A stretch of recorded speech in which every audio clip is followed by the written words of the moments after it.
Hello, hello everyone. What a good song.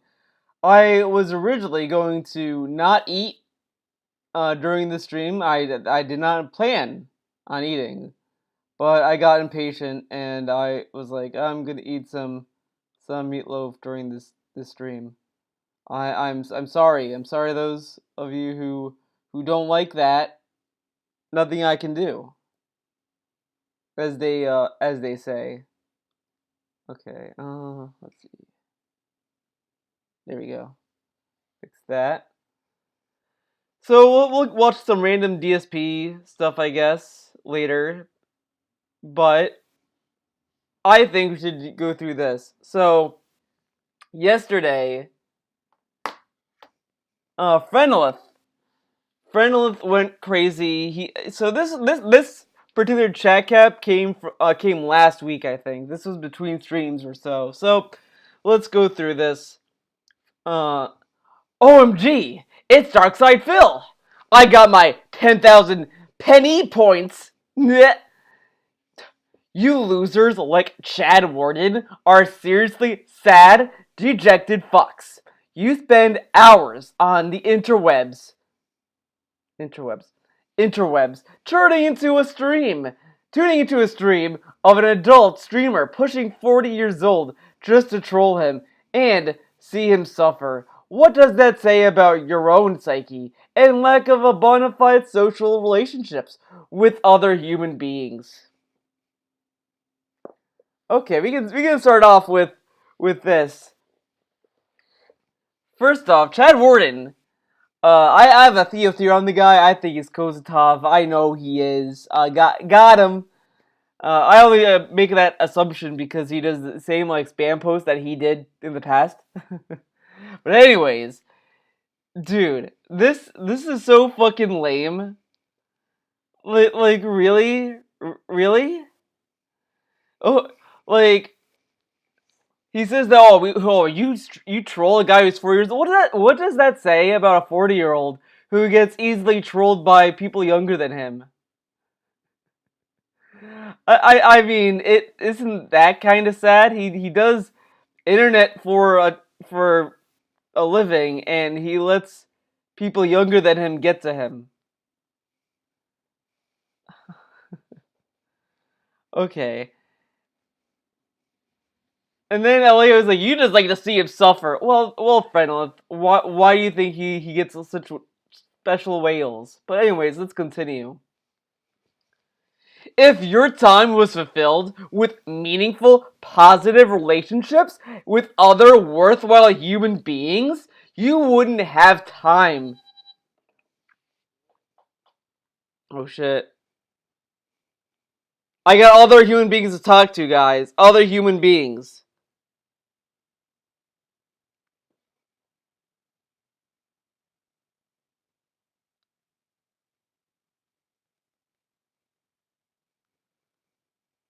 Don't worry. This was a worthwhile human. You guys can relax. This was a worthwhile human I talked to.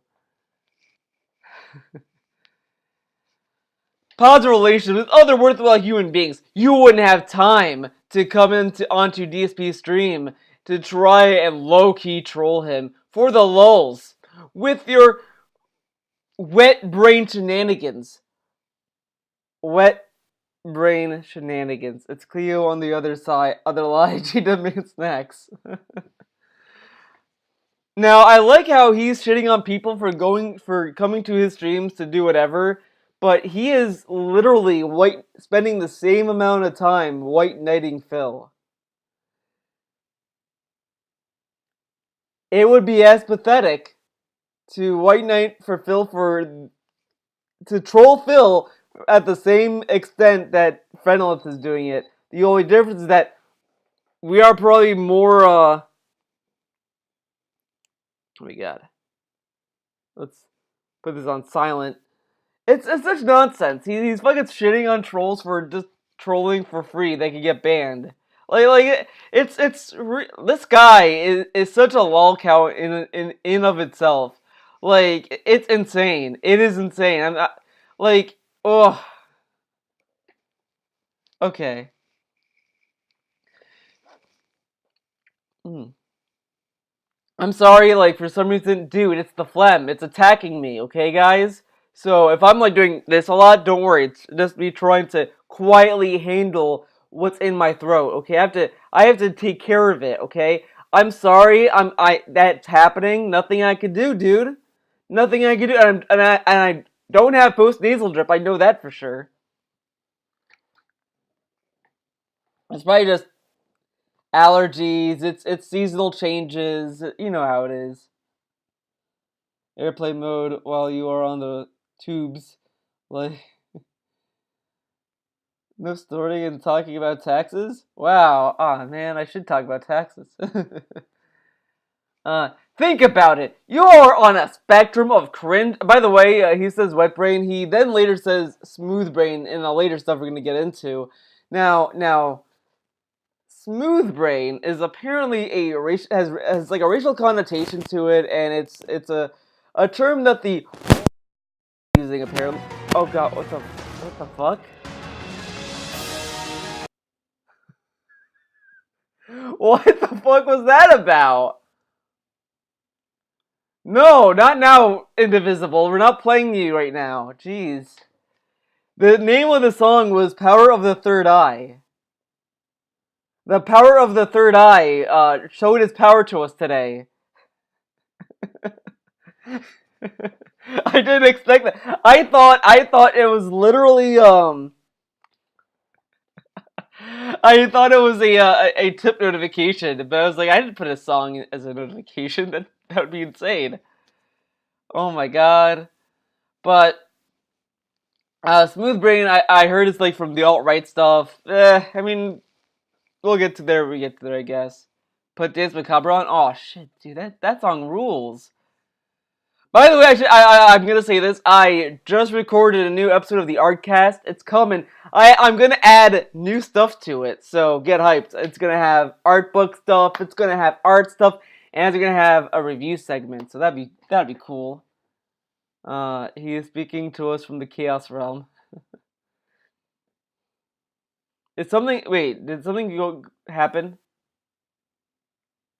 Wait a second. No, the mic is still on. Okay. I thought for some reason there was something wrong with the mic. Okay, so let's get back to this. Okay. Think about it. You're on. Did I read that already? No, I didn't. Cringeworthy behavior. Whether you clock in at the low end with your winded, wind gasping, meme inspired diatribes, or the attempt, some kind of newfangled have cognizant response pulled from the rotting posterior of Tevin's basement dweller deluxe meme machine. You still reside on a spectrum of cringy behavior most humans would find positively repulsive.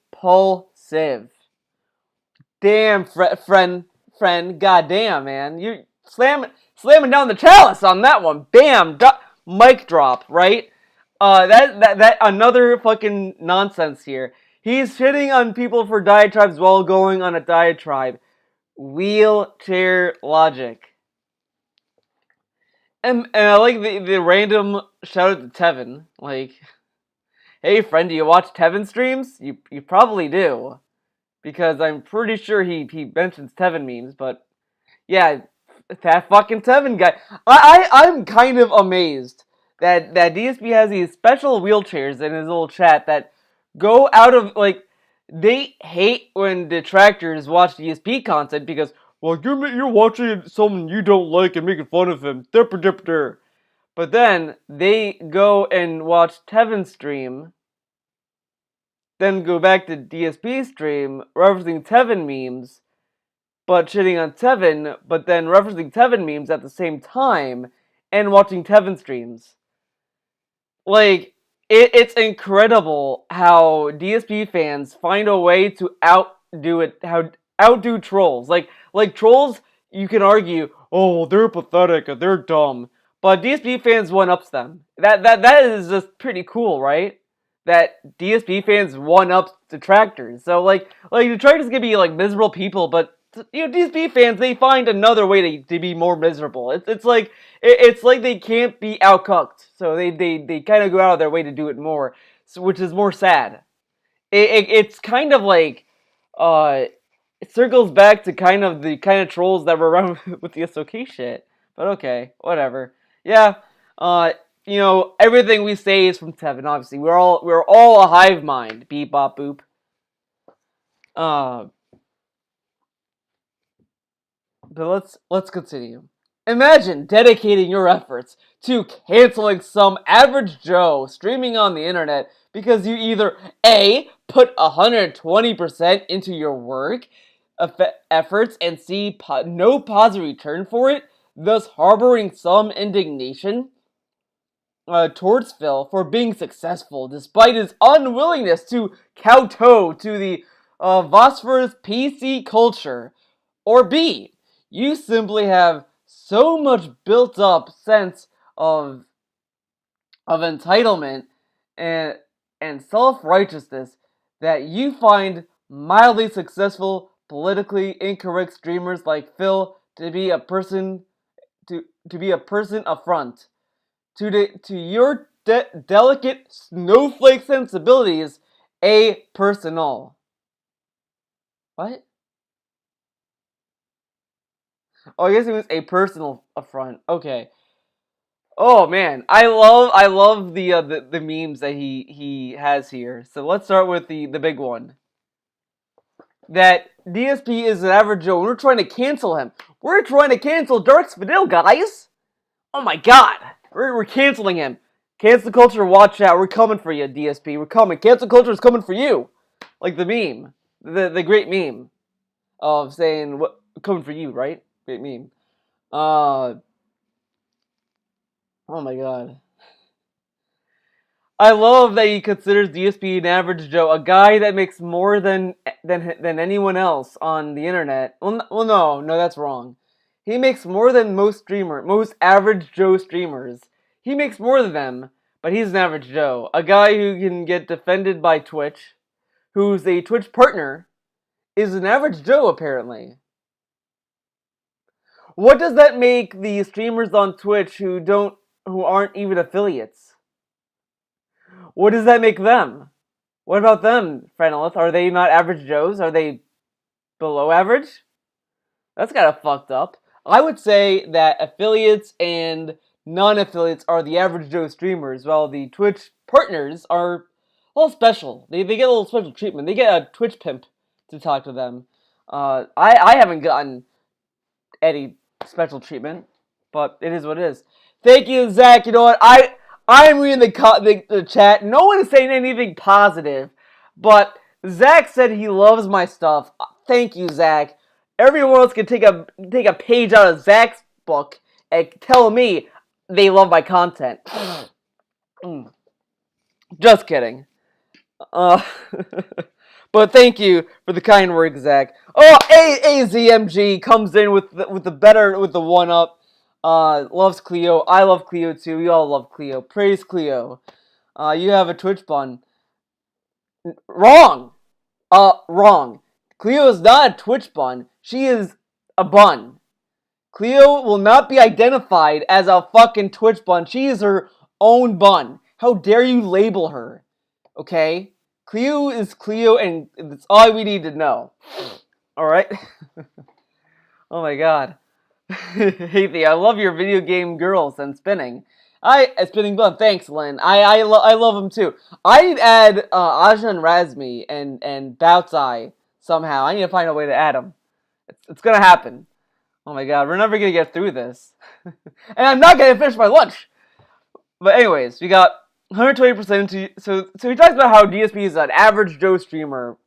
Okay, sure, in some reality he is. Then it splits off into A, put 120% into your work efforts and see no positive return for it. Yeah, I do put effort into my work and I get nothing out of it. Doesn't mean that I'm not jealous of DSP at all. I hate his content's kind of lame. I like streaming gameplay myself and shit, but I love doing whatever. I love doing art stuff. Art is a hard business. No one's gonna succeed. No one succeeds. If you succeed as an artist, you probably know someone. You probably a little not just kidding, but it's just really dumb to assume that people shit on you for because they're unsuccessful. Like, there's a lot of people that are unsuccessful in life, and I don't think they all run to the internet to make fun of people. That just doesn't make sense to me. But okay, sure. If you want to be this special about it, like I just love that him and DSP has such special fucking views on on his detractors. Well, you see, they hate me because I made videos. Okay? It's like what? Yeah, we hate yeah, we're so much of a failure, man. Oh man, we have to put this like little spin on it. And then it goes on to say that we have indignation towards Phil for being successful because he doesn't kowtow to the phosphorus PC culture. Un- Now, I said this before, it is incredible how DSP attracts such fucking cucks. The SJWs are ruining the internet. Oh my god, the SJWs, the fucking SJWs, I tell you what, my god, in my day, we had bullies, and now people care about other people? Fucking idiots. SJWs are ruining society, guys. It's like, who fucking cares? Like, no one is kowtowing to SJWs, but if you make, but like, it's so fucking dumb. And then they go out of his way to shit on him on that when he's on Twitch and he's defending a streamer that wants a safe space for him. Now I know he's just saying, well, GSP is gonna defend himself because the SJWs are shitty. DSP is not an SJW because he has trolls that go out of his way to hurt him. So him defending himself makes sense. The SJWs are sensible babies who want a safe space from any little insult, but DSP doesn't get just any other insult. He gets trolls and harassed and all the DSP memes you want to throw out. Is pretty much gonna be his response to that, which is fucking dumb because he gets super triggered over minimal shit. But okay, friend, let's defend DSP. Then he goes on to say, or it's B. You simply have so much built up sense of entitlement and self-righteousness that you find mildly successful, politically incorrect streamers like Phil to be a personal affront. So apparently, A or B is you're either an SJW or you're an SJW. They're both the same fucking point, Frenel. Are you a fucking retard? I have to ask. He literally made the same point in two choices. It's like giving a multiple choice and all the answers are correct. It's like, what's the point? This is so fucking dumb. This guy is so fucking special. I'm surprised he's not more of a lol cow than what he is. But okay. But yeah, we are entitled and self-righteous because we think DSP is an asshole and he treats people like shit. Yeah, I agree. I am an SJW. I do hate it when people treat people like shit. I guess I'm an SJW, guys. Sorry, what? We should defend DSP's right to abuse his fan base and be able to milk them for all their money. I agree. You know what? Fredo has a good point. We should let DSP milk these people dry. Big ups. Friends, see you in the next sub goal. Can't wait to see you give sub more subs. Alright, now, this is last night, yesterday, between Dragon Quest Builders 2 and Call of Duty. This is what Frenny had to say. And this was a argument he had with someone. Now, I don't know if I have the full context. I don't remember if I caught it all. Hold on, I'm gonna open this.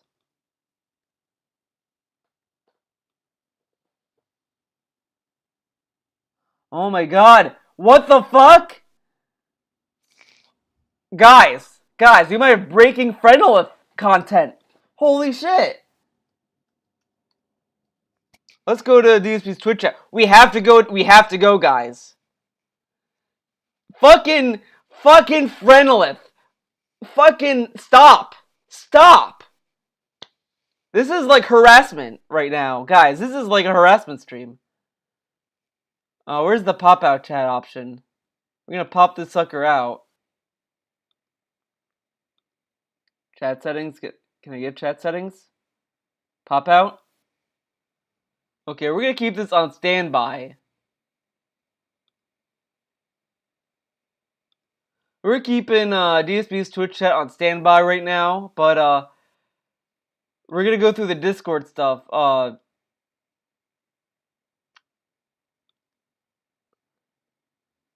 Okay. LOL! Viewing Kiwi Farms DSP thread. This is now retrospectively funny. Now, because I think in the latest chat caps we're gonna go through, he's literally going to say he doesn't go to Kiwi Farms. So I'm gonna keep that in mind. DSP thread just goes to show that some of those troglodytes there are as susceptible to opposed law as the next gent. Copy pasta seems to the gato bread and butter tactic outlined in the Kiwi farmhand's handbook for the inbred. The tractor was witnessed brandishing his short yellow bus pass at 12:16 a.m.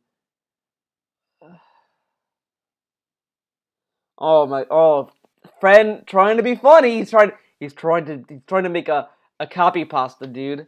Oops, that's KFST, Kiwi Farms Standard Time. Yeah. He might as well just like fucking. All right. Yikes. Baby face, screaming face. More heartfelt rebuttals from the peanut gallery of Kiwi Farms.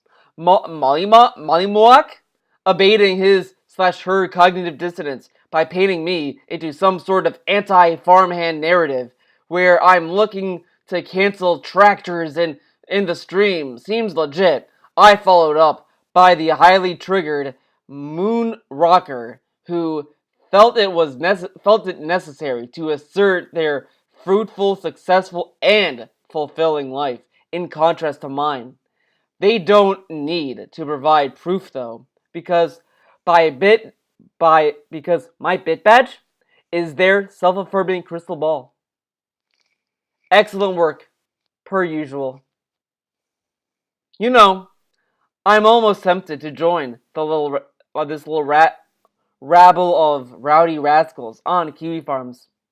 If nothing else, I find it highly amusing how they are able to combine their collective aggro talents and channel it towards a common cause.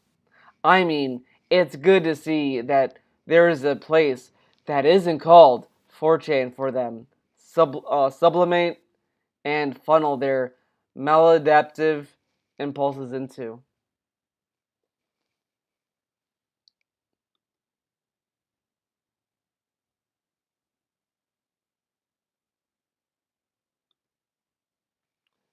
Pepe. Wow. Wow. I see. There is a lot of anger over there at Kiwi Farms. But just allow me to say this. I wouldn't be so bold as to paint the entire Kiwi Farm membership with the same brush. I believe there is a clear distinction between sanity and incorrigible stupidity on the forum. And you folks who maintain that sanity know who you are. I've really got nothing against you. It's the active cancel culture that causes me and plenty of people I know to scratch our heads. That is all.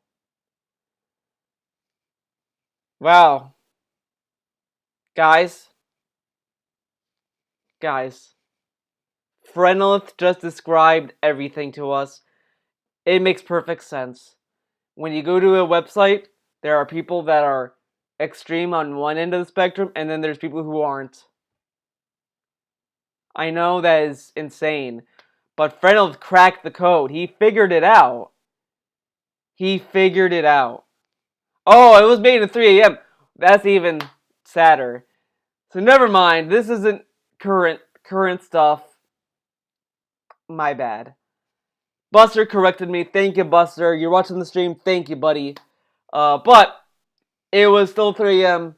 Eastern time, which is still pretty sad because 3 a.m. is 3 a.m. Now, I made the joke last night. I was talking about Frenny in Tevin's Discord, saying how, oh my god, I'm spacing on this again. Holy moly. Frenolith should make his own Kiwi Farms account. He should join the party. Like, he should go there, and because there'd be nothing wrong. What could possibly go wrong with him joining Kiwi Farms, you know? I mean, look at what happened to Vidar. I mean, it was, positive. Nothing but positive stuff came from that. Obviously. Weird flex out of nowhere. Well, I have Discord open, and I saw, like, Frenolith posts, and I was like, I have to talk about them, because the Frenolith posts are... They're something. Okay, so, he was going at it with this other guy. I was opening something, wasn't I? Oh yeah, QuickTime. Alright, so... Let's see.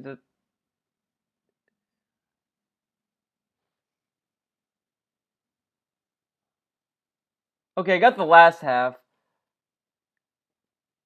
I don't know if I got this, but I'll read this anyway. So he's talking to Your Mater 8. Your Mater 8, I think, made a joke saying, like, oh, Frenolith, why don't you tip Phil? He needs the tips or whatever. Kind of like, it's kind of the meme I've been doing to his pay picks. Kind of encouraging them to give them tips. I was like, hey man, DSP needs the tips. You should give it to him. And they never do. They never give him any money. It's like they like to be harassed, apparently, dude. Or they never get harassed at all. I know, crazy, right? But this guy was pretty much taking a page out of my playbook, pretty much. Calling Frenolith out, saying, "Hey man, you should give him tips, man." He got a little pissed off about it, and it ensues a great tale. You're made a rape, and try to play your bullshit low key, trolling off as innocent, but I'm certainly not buying the bullshit you're selling.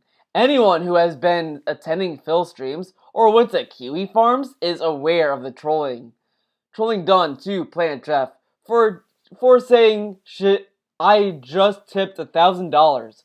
Take that, tractors, and the implied pay pig meme nonsense. Now, fucking Frenolith, not Frenolith. Planet Jeff never said, I just tipped 1,000. Take that, tractors. He never fucking said that. Wow, Frenolith, you're a fucking asshole. Planet Jeff, he tipped $1,000 and said, wow, cool cat, or whatever the fuck he said. Or, no, he said, I'm sorry I'm late to the stream.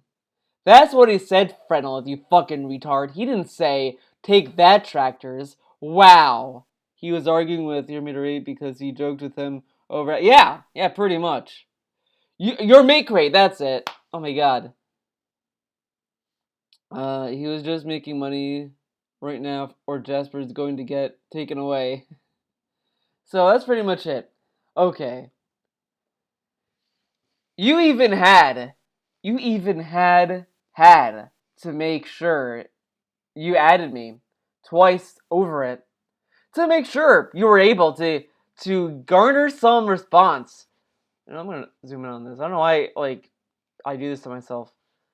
Garner some kind of response from it. The usual garden variety troll who comes in here and thinks he's somehow more clever than the next guy. I mean,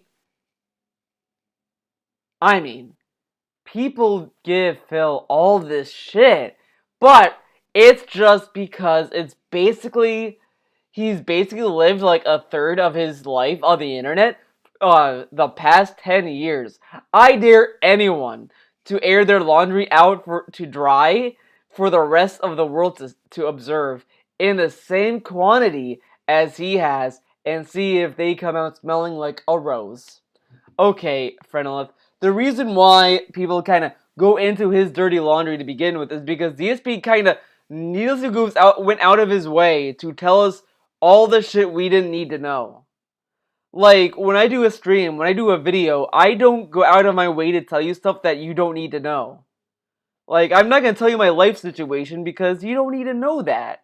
I might have shared it in passing with someone else, like, I might have said something in a past, sure, but like, you know, I might be embarrassed that I shared some information in the past, but it's in the fucking past, and, you know, I'm not going to sit here and say, like, you fucking referenced that? Fuck you, asshole. Ban. You know what? This guy took something I said and said that I'm like this. He's a fucking idiot. I don't go out of my way to do that, and, like, I don't piss people off. Or at least I don't try to piss people off. Like, DSP kind of goes out of his way for it, and he just needlessly gives us information we don't need. In a way that's in a bad tone. Like, he kind of brags. For no reason.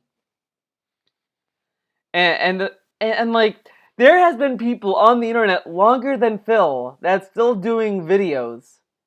How come they're still doing it and they didn't have any of these issues that DSP had? Like, how come Angry Video Game Nerd is still making videos and there's no drama around him? How come there's no drama around Mega64? These people have been around it longer than he has, and they're still here, and there's no drama surrounding them. Okay. Hold on, I'm gonna get something. I'm gonna take a bite. I'm hungry, guys. I'm a hungry boy.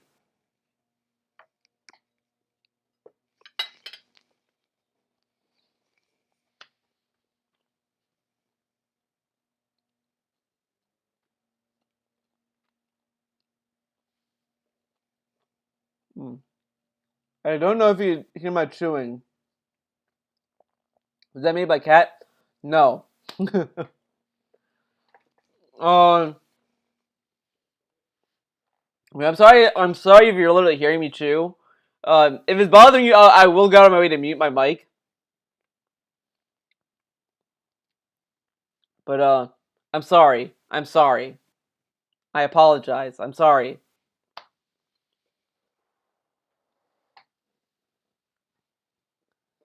Some worthless piece of shit named Fennel donated 1,000 despite detractors. Fuck him.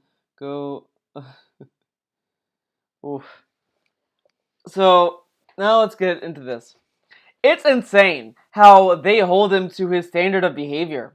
Do you really think if the world was to take a hard look at these people who detract Phil online day in and day out, that we wouldn't catch them in lies or misremembering shit that they had said in the past or being dishonest with themselves on some level? It's fucking insane. They have no conceptualization for what it would be like to be exposed to the masses for all their little idiosyncrasies, biases, and inconsistencies. Now, that is a load of bullshit, Fennel, because I've been honest with you guys all the time. If I misremember stuff, I say, hey, I don't remember this clearly. You might have to correct me if I'm wrong on this. If it's something speculative, I say that. If I get something wrong, if I have lied to you, I'll usually say, I'm sorry I lied to you. I wouldn't double down on it and say, well, it is what it is. But I also don't really see the point of lying, since the stuff I'm telling you is stuff that I'm choosing to share with you. If I see a question that's a little bit personal, I'll avoid the question, and I'll just say, look, I'm not going to answer that. I don't feel comfortable, or I'll just say, I'm not going to answer that. Like, years ago, someone asked me if I pay my taxes, and, I didn't have to answer that. I just said, gentlemen don't discuss taxes. and that did kind of answer the question, and it also moved it on. I didn't sit there like, well, you see, I would answer that question, but like, the thing over there said I can't do it because like it's personal information and it says be behind the scenes, and like, if I tell you you're gonna attack my family and my life and I'm gonna die. Like, I don't go out of my way to be that fucking retarded about it. I just say, gentlemen, don't discuss taxes. It's like direct, the most direct way, and it kind of tells the person like, look, I'm not gonna give you the answer you might be looking for. I'm just gonna tell you, gentlemen, don't discuss taxes. I mean, come on, come on.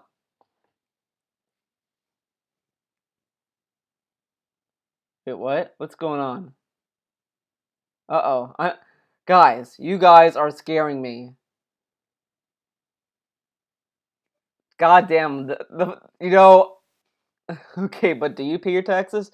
Well, hey, I told you, Tommy Butts. Gentlemen don't discuss taxes. I can't tell you that because I'm a gentleman. I can't tell you. Gentlemen don't discuss taxes. Sorry. Sorry, but like, nothing I can do. The truth of the matter is, Theo is a free spirit who doesn't need to pay taxes. You know what I do pay taxes? It's called the Clio tax. The care tax. Okay? So guys, I need your tips more than ever. The bun needs your tips. The carrot tax is coming again. Like the tips I got last stream went straight to the carrots, and now I need to get ready for the next bill of carrots. All right.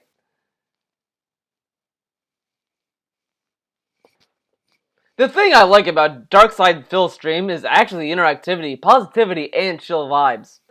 Your mate crate. You were the one being rude first, not me. Another own goal. Oh shit. Oh shit, he got you out, son. Oh my god, friend, what are you gonna do? What are you gonna fucking do? Really? I recall you saying that I was speaking like someone who is alt-right and repeatedly attempting to low-key troll by saying tip more.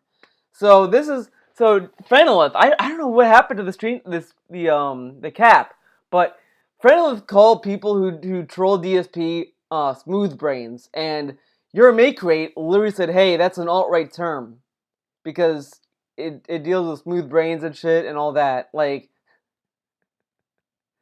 he literally called him. He literally said that detractors are smooth brains, and your mate created called him a alt-righter, and he got fucking triggered. it's pretty great. And he got triggered by Tip Moore. I mean, this is it is incredible how easy this guy can get triggered. Your mate crate, but no, sure, you are being totally amicable. You called me a smooth brain for encouraging support for Dark in spite of trolls. And that's me trolling plus starting it? Okay. And then Philip Smelly Sock. Can you please not talk about politics? You are killing the good vibe here. And then your mate crate says, will do. You're a top bloke in these streams. What? Whoa, what? What? Chomp chomp chomp chomp champ chompa chugga chugga choo choo chen cho chok chala Oh head. god. Chala. Here is $1 Chala. to help with the carrot taxes, you smooth wet brain. Love you. Aw. Oh man.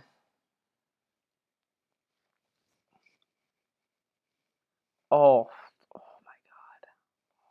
Oh boy. You can backpedal all you like, your mate crate, and try to play your bullshit low key, trolling off as innocent, but I'm certainly not buying the bullshit you're selling. Anyone has been attending Phil's stream or went to Kiwi Farms is aware of the troll. Oh, wait, no, I said this already. Shit. Okay, I guess wow, this is out of order. Well, we get the context now, so that's good. Your may create response. Okay. Oh! Do I have it wrong? If so, please accept my apology. Is that something you normally do? Come here and encourage people to tip Phil? To stick it to the trolls? Apology accepted. I'm glad you saw the error of your ways, and we can move on. What about you? You should tip too! And stick it to those trolls, my dude. I don't see any crown on your name or any badge. Remember, guys, no discrimination. Remember that weird time in DSP lore where people in chat was calling people no badgers? Get the no badgers out of here. Okay. Look. Looks like you haven't subscribed, gifted any subs, or cheered. What gives, dude? Now, it is funny that this guy is slamming him for this, but look. Oh, wait, no, that might be the next screen cap. Let's go on to the next one.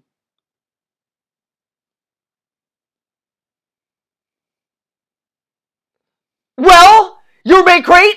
How come, bro?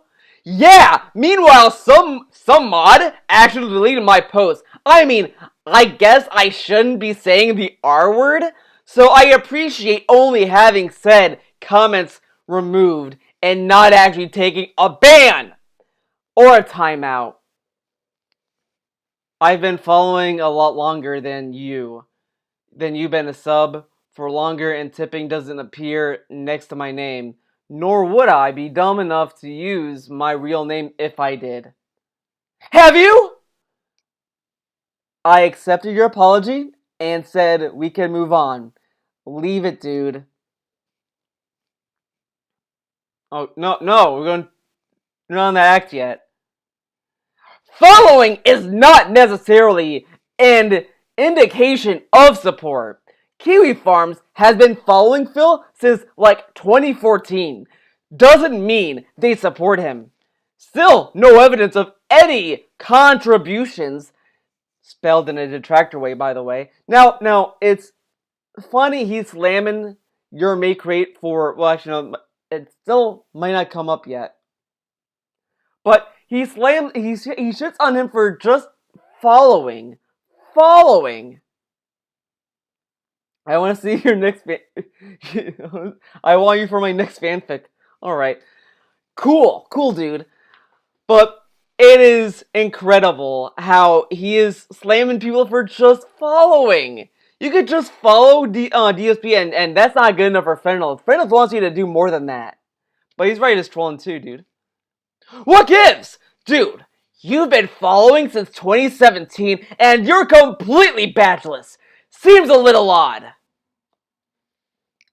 I'm not subbed right now because there's no sub goal that I'm after. I have asked in past streams this week to be told that there is none, and I wasn't told next month's.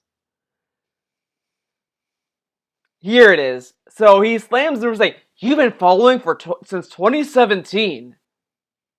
Hey, where the fuck did I see it? Yeah. Since 2017, you're complete badgeless. Frenel has been following since like fucking this year, and he's given a guy who followed Phil longer. Okay, Frenel, you're I hope the wheelchair is comfy.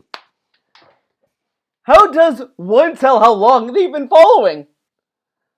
I mean, falling. Well, I have to admit, that does make some sense. I haven't really gifted any subs lately due to the lack of a sub goal myself. Now, I read that, saying to myself in my mind, at this point, DSP doesn't have to worry about hitting the sub goal. Frenels will hit it for him. So DSP might as well just do multiple tier sub goals again, because Frenel is gonna hit them. These goals are Frenel goals. You know what? If it keeps happening enough, I'm just gonna call them friendless goals. They're not sub goals anymore. They're not gift sub goals anymore. They're friendless goals. These are goals for friendless to hit. So there you go. Well, following, you can just click on their username in the chat. Tells you how long they've been subbed and following with a dialogue box. Oh, thanks. I only been following since 2018. Been a sub on YouTube since 2009. Does that count? Yeah. Twitch only. Sure, I guess I mean back in the AdSense days, subscribed and watching videos / ads. Here it comes, Oh, baby! God. Carrots for all. I have to watch this video later. Here. Just wanted to say hi. Oh, Appreciate shit. all the Theo theories. Thank you for the $50. The $50 tip, Colton. Thank you. Holy shit. Thank you. Thank you. It's going right to the carrots. Damn. Holy shit. Thank you. Thank you. Really. Really. Thank you. Oh my god. Okay. Okay. Oh man. Thank you. Oh. So, oh my god, that threw me off a little bit. I gotta regain my balance. I mean, back in the days, subscribe. Okay. Was how Phil made his money for. So for all intents and purpose, I'd consider it support. Oh, okay. He also considers this watching video support there, buddy. Okay. Using Twitch / Amazon Prime is a great way to support with a sub. For free, though. Oh my god, that was a weird delivery. Whatever. For free, though. Too bad it's limited to only one streamer, though. Yeah, it's a shame Twitch won't take massive L's. Right? Then Golden Colt came in with his cheers. Wish we could see some Street Fighter 4 again. Those were the days. It's a sad case, but supporters do often turn to tractors. Your mate crate. The internet is a weird place. Text communication is subject to Poe's law, so it's often difficult to tell genuine sentiment from parody. If you were being sincere, you have my utmost admission of stupidity and regret. If, on the other hand, you were trolling, then I think you know where we stand. Damn, just laying it down, dude. He's just putting it on the ground for him. He's like, look, I'm sorry that maybe sometimes text can be hard to read, but you know it is what it is. Now, the thing that's really special about this is that I don't know if I caught this. I think I did, but he literally told your mate crate to leave your feelings at the door.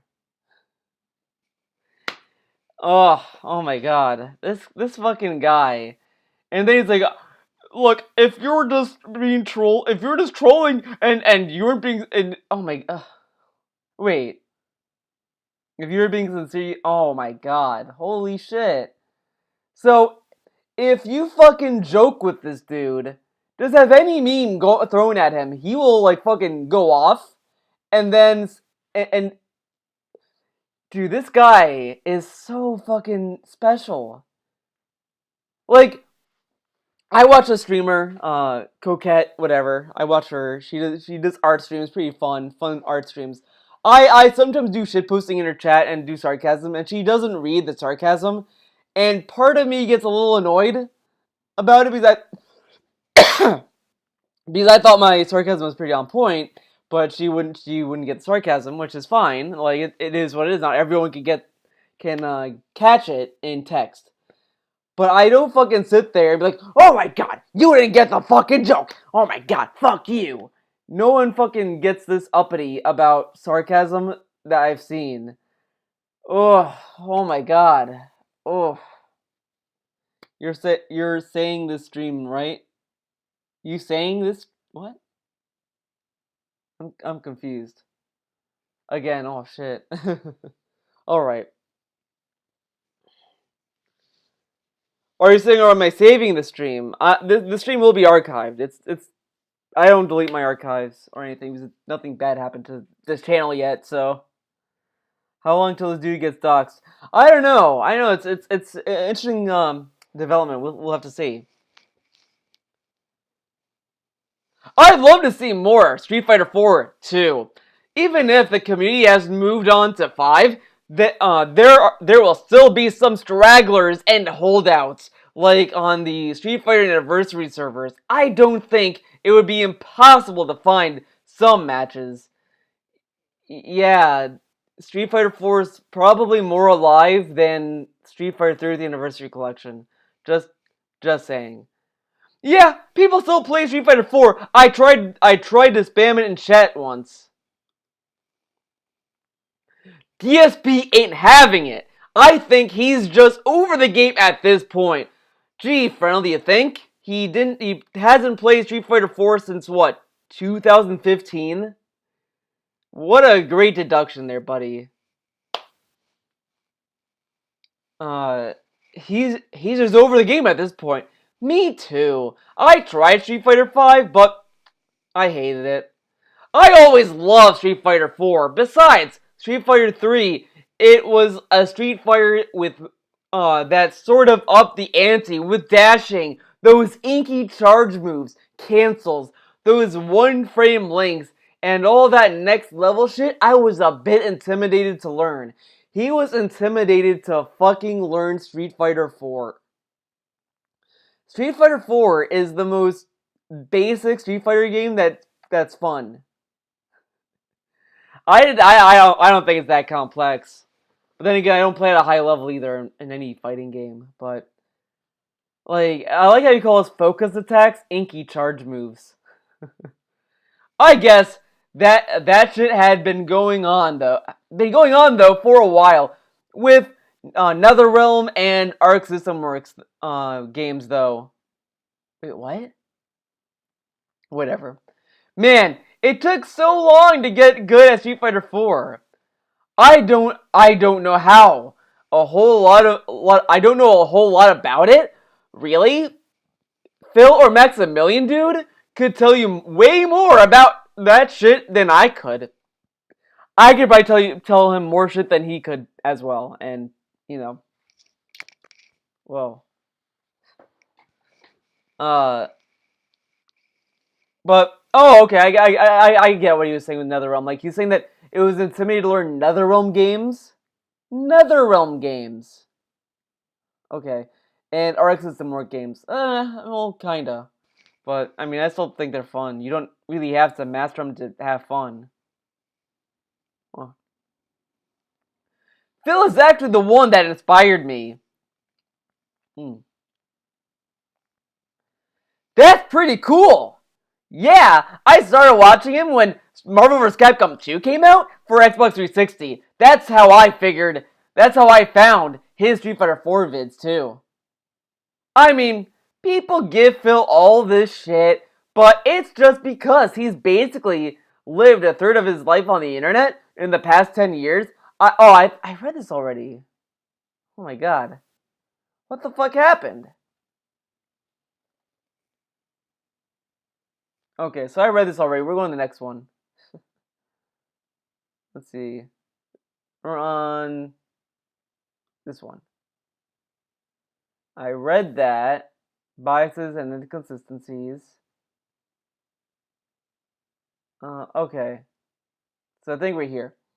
He's just an average dude. Few of us truly exceptional, admirable people. The majority of those that come off that way in the public eye, I'd argue, have an extremely acute awareness of their public image and stay hyper-focused on being ahead of the narrative, mostly by insulting themselves and maintaining their privacy. Phil, on the other hand, was always an open book. Phil also fucking insulted people, though. What the fuck are you talking about? He's saying that everyone else was insulating. Oh my god. He said insulating themselves and maintaining their privacy, while Phil, on the other hand, was always an open book. Yeah, but like he did that to himself. So why are we blaming trolls? Why are we upset at the trolls? Like it like you could say it's fucked up that people are like harassing a guy for stuff that happened in the past or whatever. Like, okay, you could have that point, but I mean, DSP is the one that gave us the information. Like, we didn't find the information. We didn't go out of our way for it. Like, you can't really fault the detractors that much. What? Oh my god, what? What? Do you think that the pig roach will find a sponsor ever again? Besides the bounties, plugs are maybe selling some of his Chef Boyardee ripoff cans. Also, where is Jasper? I think Cat is trying to engineer some cat girls with Jasper. It's not going to work.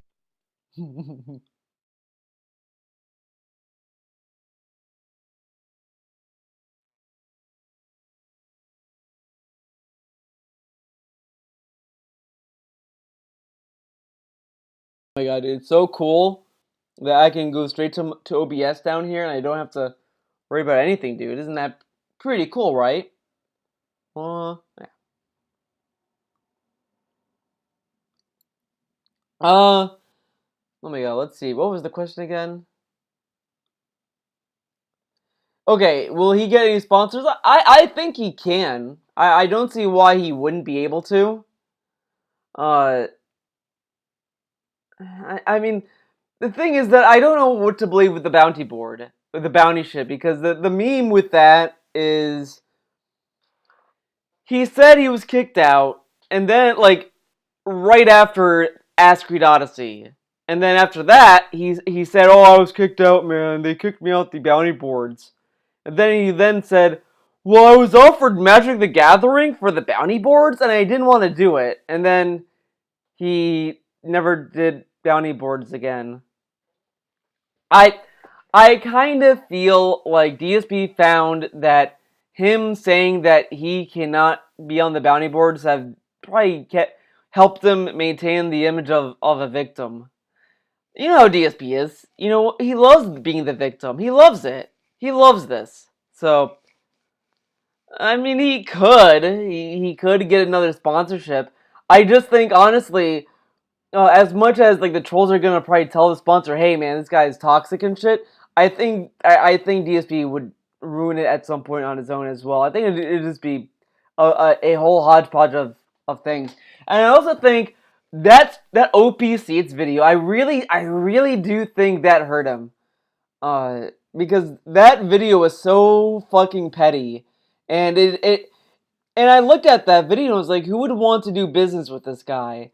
He fucking goes on this. He does a video for OPCs shitting on them for backing out of a contract. Like that's just kind of bad taste and bad sportsmanship, because then that just says, like, if you're gonna get him as a sponsor and you might want to not sponsor him anymore, he might shit on you over it. Like Mega 64 has had numerous sponsorships over the years. Like they had Sumo Lounge sponsor them for a bit. They haven't sponsored them since, and I don't see fucking Rocco saying Sumo Lounge hasn't been fucking sponsoring us anymore because they kicked us off because they're fucking idiots. They don't know what the fuck they're doing. Like they were just like, hey man, if they want to sponsor us, they can. If they don't want to, they don't want to.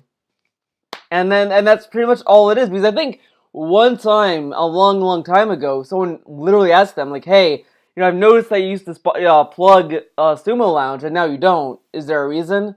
And it's like, yeah, you know, sometimes they reach out to us to sponsor us, sometimes they don't, and it really is just, it is what it is. And they move on from it, which is like how you should handle it, because you're not shitting on the company and you're just kind of telling them like enough information that they need to know. Like, look, we're not going to always be sponsored by people, but these people chose when they want. But DSP, like, once you leave him, once you split off, it's over. Like look how quick it was when he got that indefinite suspension from Twitch. He immediately ran to YouTube, enabled Super Chat, and literally said, Twitch is bullshit. And this was before he talked to the Twitch contact. He immediately said Twitch was bullshit and we have to pussyfoot around people now on Twitch and all that kind of shit. And then the second Twitch was like, oh, baby cry, okay, we'll give your channel back, little baby. Here's your channel. And then he ran back, oh my god, Twitch? I agree with Twitch. They are cool, I love them. Great Twitch company, man, I love them. Great people. And it's just so obvious that he fucking, like, shilled them because he got fucking paid.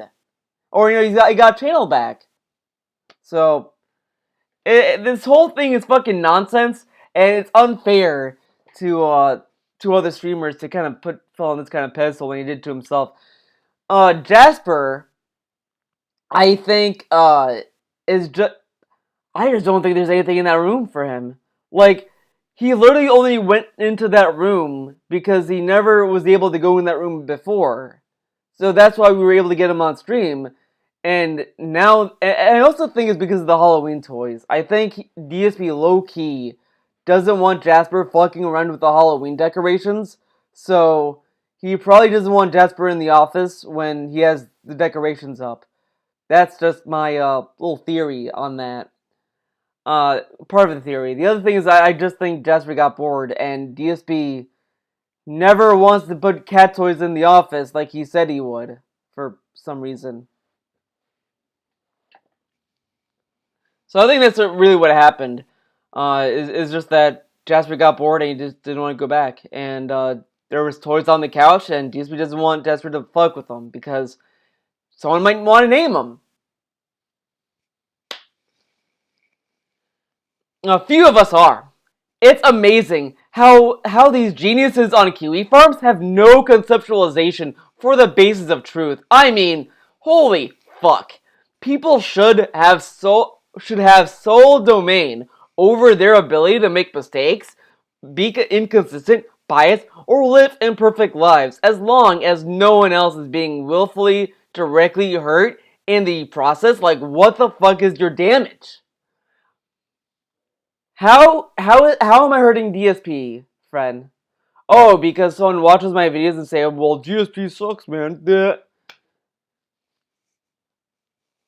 I don't think I'm that big of a voice to do that, and I don't think these videos harm him that much. To begin with, I mean, he's still somewhat big on Twitch. Whatever. I mean, holy fuck! People should have. Oh, I read that. I read that part already. You have to cancel this guy? Dox his supporters?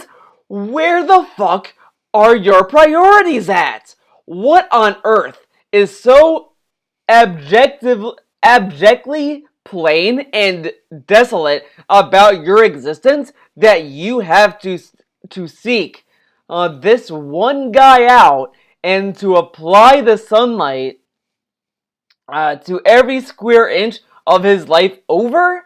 It absolutely astounds me. No lives, man.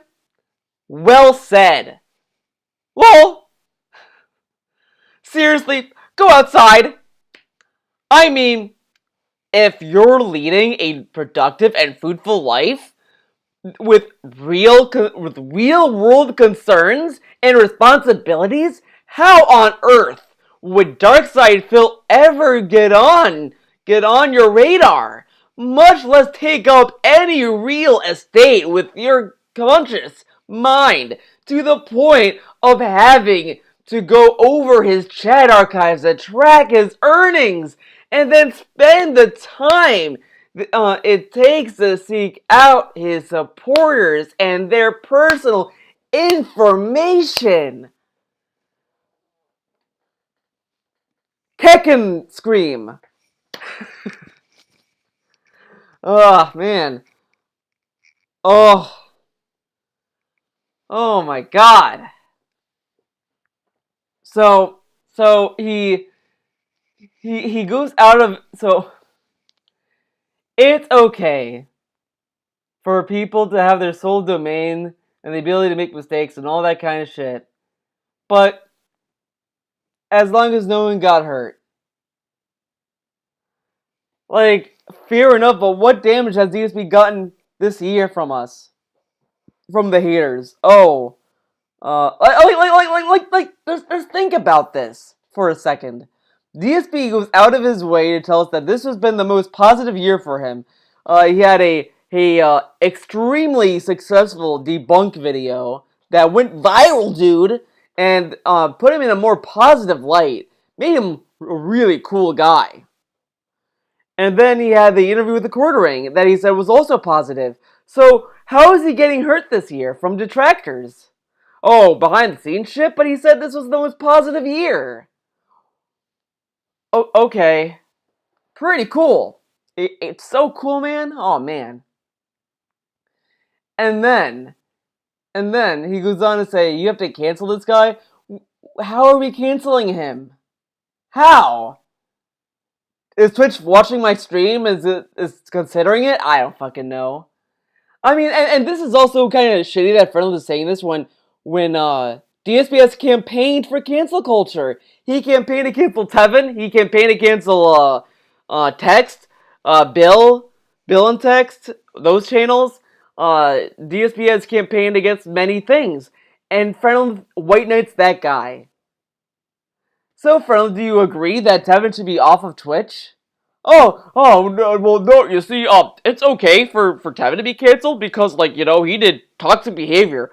DSP is not toxic at all. He's, obeying the rules, and you guys are trolling him and making him look bad, so it doesn't count. What you say doesn't count because you are a troll. Big brain friend. Big brain friend. Oh. And then he talks about if we were leading a productive and fruitful life, like that's fucking fair. So you're not. What about you, friend? You have a lot of time on your hands because this was all typed right after he got off stream, which is very suspicious. Because it seems every time that it's in between streams or when DSP is not streaming, he goes on these little meltdowns. Oh, a little weird. Yeah, he also campaigned to get Secret Life of DSP taken down at Snort Burnell. But that's really fair, friend. What about you? What do you do in your life? How are you leading a fruitful life? You were sitting in chat, arguing with trolls. And you're gonna tell us that we have no life.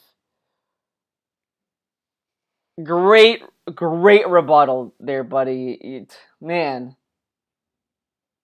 And then, what the fuck? Oh. FedEx made a turn to my driveway. It scared me. Okay, I thought it was more stuff.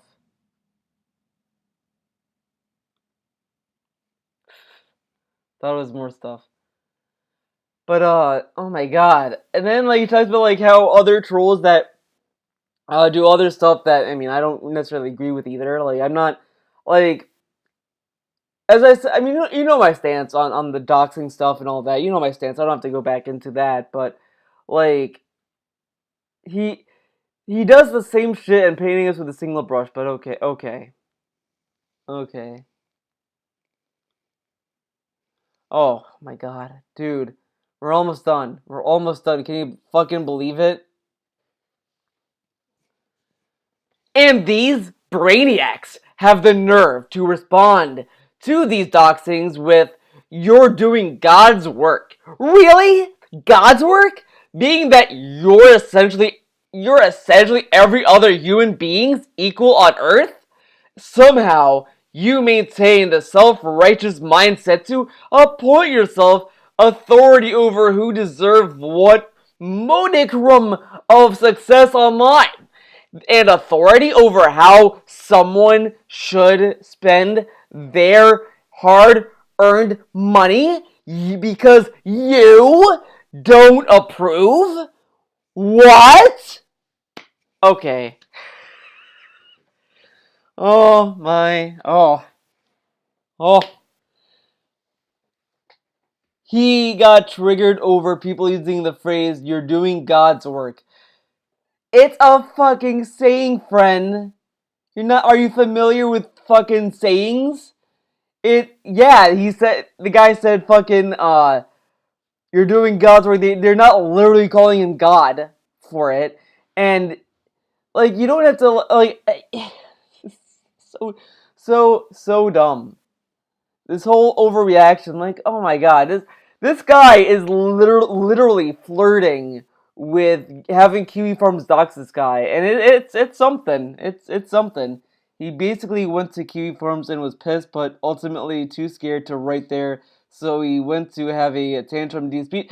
Exactly, Meerkat. Exactly. Holy shit. Like as I said before, like, this guy should literally make a Kiwi Farms account because it can't go it's gonna end up as positive and happy as Vidar, right? It's insane. It's insane. He's too afraid to make an account. He then says in another chat post that he might want to make an account to rebuttal these people, but then he doesn't because he's too scared. Like, why fucking talk about him? And this is against and by the way, this is against DSP's rules, by the way. He's breaking the rules.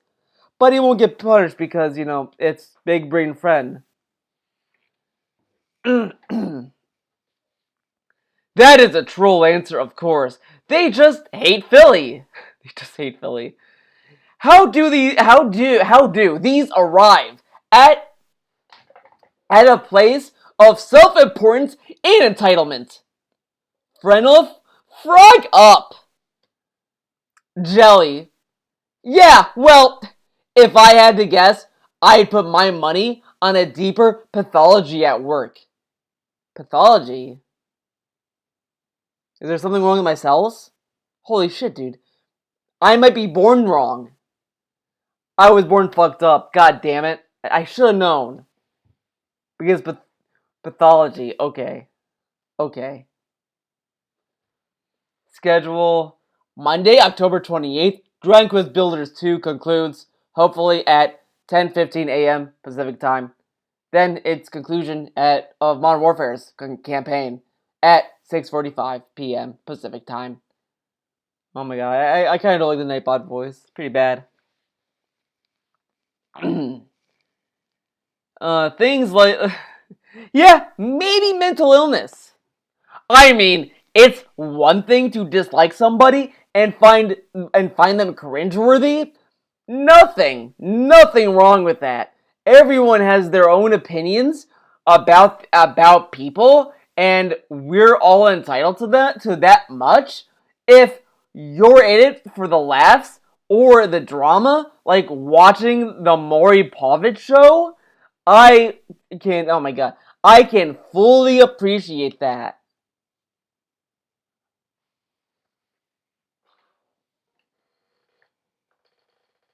But that's why the trolls watch, friend. That's why they're there, friend. Oh my god. So that's it. That's all the friend posts I can muster. I don't think anyone's in chat right now, and the only people there right now is DSP, of course. So I don't think he's gonna be saying anything. I don't think there's anything else that friend said that day. So I'm gonna quit out of this, and let's watch some YouTube videos. Let's watch this. Campaign of Modern Warfare. Pretty good, around 6 hours. Pretty interesting. Spec Ops is available in co-op only, of course. Oh, here it is. I love how loud the game fucking is, and he never lowered it. He never adjusted the audio. Oh. You skipped that intro. I just saw it. Yeah, so I guess it's classic. Yeah, I guess what you do is the co-op missions, but I don't think there's much story to it. It's just you play these survival missions in co-op and you take out waves of enemies. I remember doing Spec Ops when it was brand new. I did some of it back in the day. It's okay. It's nothing to write home about. You know what I mean? Like, it's nothing super special or anything. Thank you, Phantom Ghost Row. We did highlighted messages. I might not be a sub. I want you to know that you've been a hell of a fun guy to watch, and you still are. Thank you very much. Now I love that Spec Ops is like, oh, it's okay. It's like a general mode, but he played fucking Horde mode. Why can't survival mode be chill mode, dude? Come on. MF96, no, it's Al-Assad, not Makarov. I can't remember their names. I just remember that guy. There's like two big villains in Modern Warfare, and if I remember correctly, in the first Modern Warfare, it's that guy. In the second Modern Warfare, isn't it one of the guys you're working for? You're working for like a general. He turns on you, so then you get revenge on him at the end. I remember there being like a big chase scene. You go down like a river and shit, and you get him at the end and you kill him. I remember that from the end of Modern Warfare 2. That was back in the day when these games came out. I would go and get them at midnight at GameStop, bring them home, and I would play the whole campaign in one sitting. Like, I would play from midnight to, like, 12:30, 1 o'clock till, like, 4, 5, 6 in the morning and beat the whole campaign, get it up on YouTube immediately, and then go to sleep. Because that's how cool it was to be able to feel like you were one of the first people to play a game and experience it and share that with the world. That was before I ever live streamed or whatever. That was offline. What is the drama this time? Like oh. Else, get my game at midnight, come home, play it right away. There really is no drama. It was just the friendless chat posts. If you missed that part, you can catch the archive of this stream once it's up. Because that was the first thing I did. So you can check that out if you want to know what's going on with that. But other than that, it's kind of the same old. So, like, oh, he needs 1800, he has 1231, etc. I would even film the unboxing, get that uploading, record, and upload the playthrough immediately, which is really neat. Yeah, DJ Runo Charity said, holy fuck, I remember your game from the midnight release of Modern Warfare 2. Yeah, there was a party. They were having a big... DJ Runo! Dude! He's in chat! No one wants you here, DJ Runo. Not even Phil. Why are you there? Why are you in chat? He doesn't want you. You pussy bitch. Fucking idiot. Big tournament / party at the mall. When the game came out, he's a little bitch that went behind Phil's back. What a baby. Fuck you, DJ Runo, you piece of shit. You tried to hurt Phil. He tried to hurt Phil. He needs to get the fuck out of there. Fuck this guy. That DJ Runo's an asshole. Fuck him. Seriously, hundreds of people there just having drinks and partying and playing the game. They had all these That, or it's like pretty cool that he got shout on, right? He got a free shout out. Now I DM'd him. By the way, yeah, I know. Wheelchair, right? But I said, hey, DJ Runo, it's pretty cool that he shouted on you and said all that stuff about you, right? Pretty cool, right? Never responded after that, so... Oh, well. Setups outside GameStop, and they were all playing. So I hung out there for a bit, grabbed the game, came home, unboxing video, play the campaign start to finish for like 5 hours. Like, I'm tired of like shit. DJ Runo, Swaggins, and all these people are like we had the era of DSP fans literally leaving the community and just doing their own shit. But now we're in the era of fans that leave and then come back like a boomerang, and they are more of a cuck. Like it's as I said, like it's like they do what detractors are doing. They're kind of repeating what detractors are doing, but they're doing it worse. Like, you have the people who are like, DSP is boring now. I'm done with DSP. He's boring now. I'm done with him. And then they leave the detractor community, and then they come back. Yeah, DSP is dumb. Fuck him. Look at him. Look how dumb he is. And it's like, dude, you just said that he was boring now, and you're back shitting on DSP. Like that's been going on, and they like that's whatever. But DSP fans, they not only do they just leave the community, they get shat on top of it, and then they come back. It is astounding. Like, I at this point, I'm waiting for like a SOK exposed tier shit to happen with DSP, and it being somehow worse, and then like the opposite of what happening. It's so fucking weird, and this is a weird thing that I'm kind of noticing with DSP and his fans. It's so weird. It's so weird. It's like they look at detractors and they like, we're gonna one up the detractors. We say that they're pathetic, we're gonna be more pathetic. It's like, what the fuck? What are they doing with their life? Nah. Have fun, and I go to sleep, and that was crazy. And quite frankly, it was just a different time on YouTube back then. It was like a party-like atmosphere whenever a new game came out. People would get so excited around the new game, get hyped to watch my videos come out right away and everything. And it's just like, look how things have changed. Not because everyone gets the fucking games weeks early and everything's a paid advertisement now. All those that hype you get for like day one on a game has been completely ruined. No, this is dumb. For multiple reasons. Multiple reasons. Look how things have changed. Not because everyone gets the fucking game YouTube back then. It was like a party-like atmosphere whenever A party-like atmosphere. I don't think it was a party-like atmosphere. I mean, I think it was more like a social media kind of feel to it because people were making videos that were dumb and their own. Like this is the thing that I kind of am low-key triggered with DSP, that he doesn't focus on this angle of what YouTube was.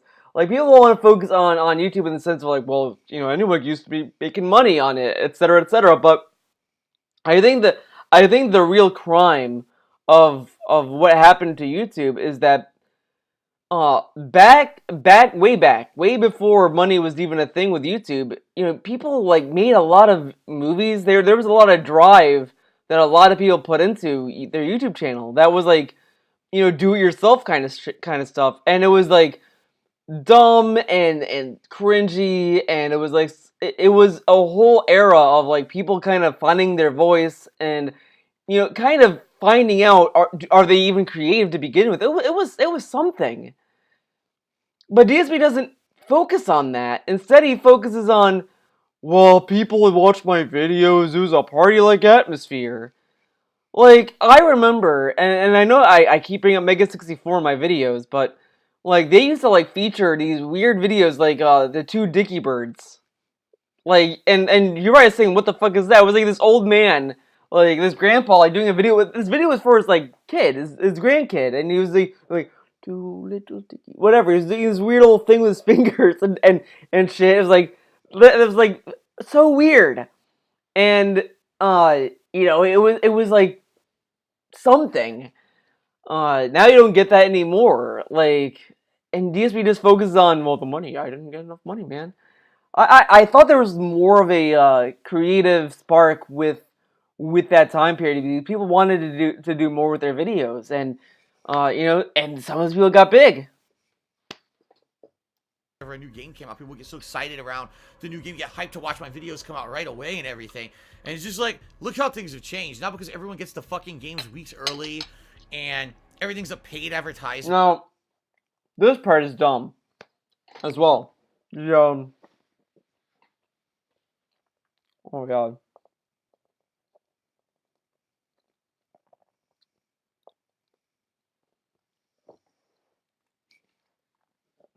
Yeah, because like you had to earn getting partnered and shit. Like, I do like that. Now it's like stupid hard. Like I understand they want like kind of add more restrictions and kind of like control how many people apply, but I think now the restrictions are like too far on the other end. Like, before it was like too lax, then it moved over to the other side. It's such a weird thing, but this part's dumb because I think in general over the years that people just put gameplay on YouTube, that I think naturally killed it. Like, you can always anticipate now that a video is going to be on YouTube. Like, no one cares as much anymore. Like, there's a lot of views because people want to find out what's going on with the game, but it's not like oh, this is the first time they ever did a video on YouTube that's a gameplay video. In 2009, 2010, doing gameplay videos was like relatively new. Like it was a relatively new thing to see gameplay on YouTube and see people like play it themselves. Now, years later, it's like, okay, who fucking cares? Like, we'll wait till tomorrow to watch the video or whenever I feel like it, Like, it, oh my god. I spot a chat post. But like, no one cares about gameplay videos as much anymore as they did back then.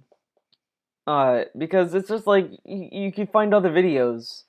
You know, before it was like new, it's like, whoa, man. Now it's like, yeah, you know, we've seen gameplay videos for like 10 years now. Whoopee. So, I did not catch this.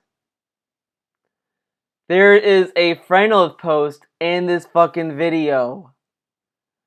Another friend post. Okay.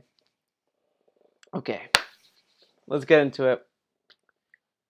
They've logged a lot of my contributions and chat posts. That anonymous. Why?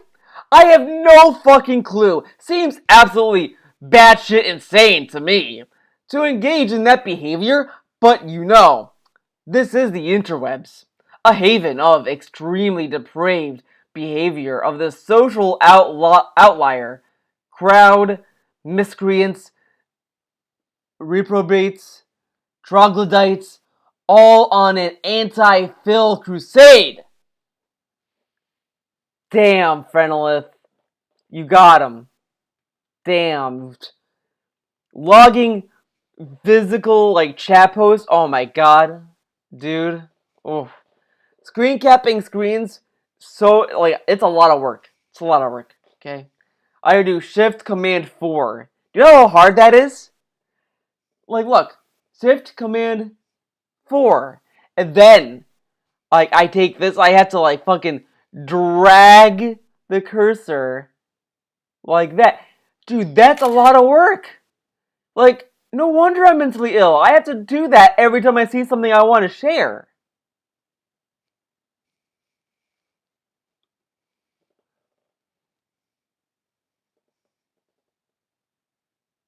Now, all those that hype you get for like day one on a game has been completely ruined, and it's cool that you guys still hang out with me, even though I don't do the stuff like I used to, because there's really nothing, no hype behind it. Because I'm just a normal guy, and I don't get this special treatment like the fucking snowflakes out there who get paid tons of money.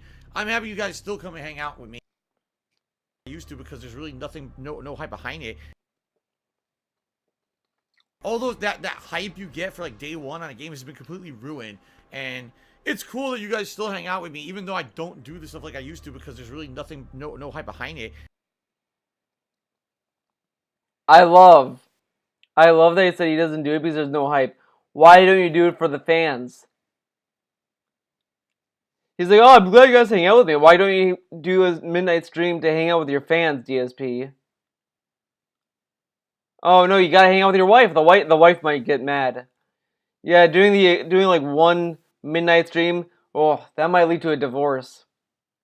You know, I know a lot of marriages. You know, I asked them, hey, Billy, why did the divorce go? And he was like, Theo, you know the game Indivisible that came out? I played that on midnight release. I played it on midnight. My wife ran away. She said, you're with me for like a good majority of the year. You know, you spend time with me and all that, but that one night when you played Indivisible at midnight,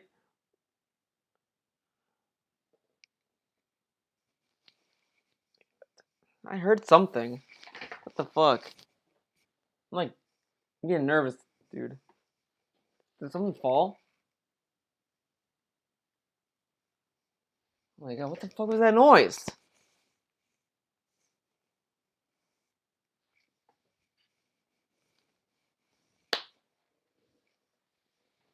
Whatever.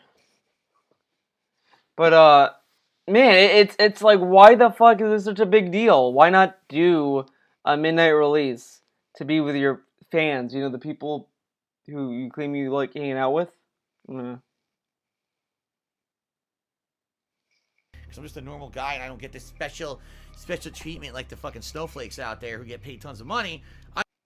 With me, even though I don't do this. I want to hear the snowflake stuff. Really nothing, no hype behind it. Because I'm just a normal guy, and I don't get this special treatment like the fucking snowflakes. Why do the special treatment snowflakes get like the gay voice? Now this and does he not know what a snowflake is? And now we get to the paranoid Theo for the stream. Guys, I could have sworn. Does he not know what snowflake means? Like, snowflake is like, they get triggered easily, kind of like what DSP does. It's not people who get special treatment. Not toxic, by the way. Out there who get paid tons of money. I'm happy you guys still come and hang out with me when it comes to this stuff. So thank you for watching the campaign of the Modern Warfare 2019 reboot. I hope you liked it. I liked the campaign overall, and I hope that you had fun watching me play it.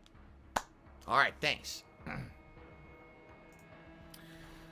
All right, guys.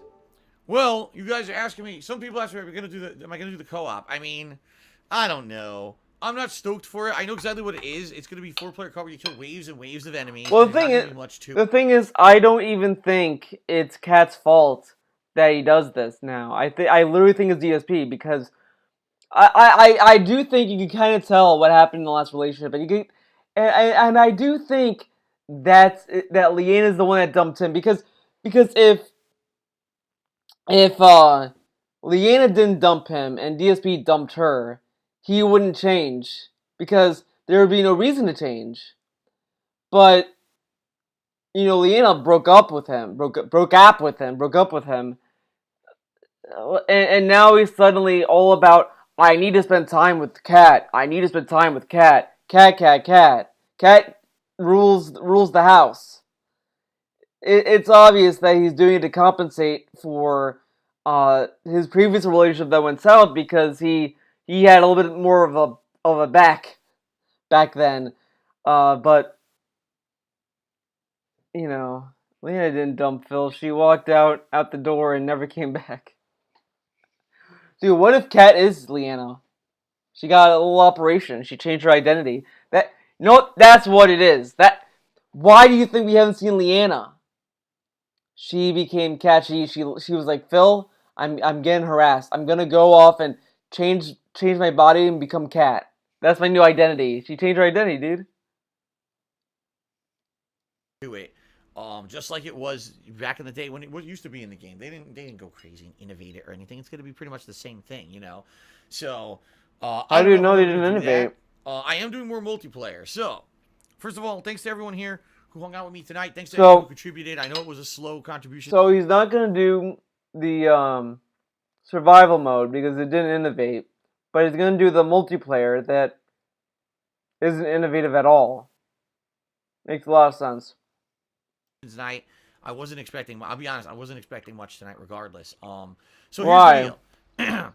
Wait, what? I'm not here tomorrow. I need $1,800, but I'm gonna play games that don't bring in a lot of money.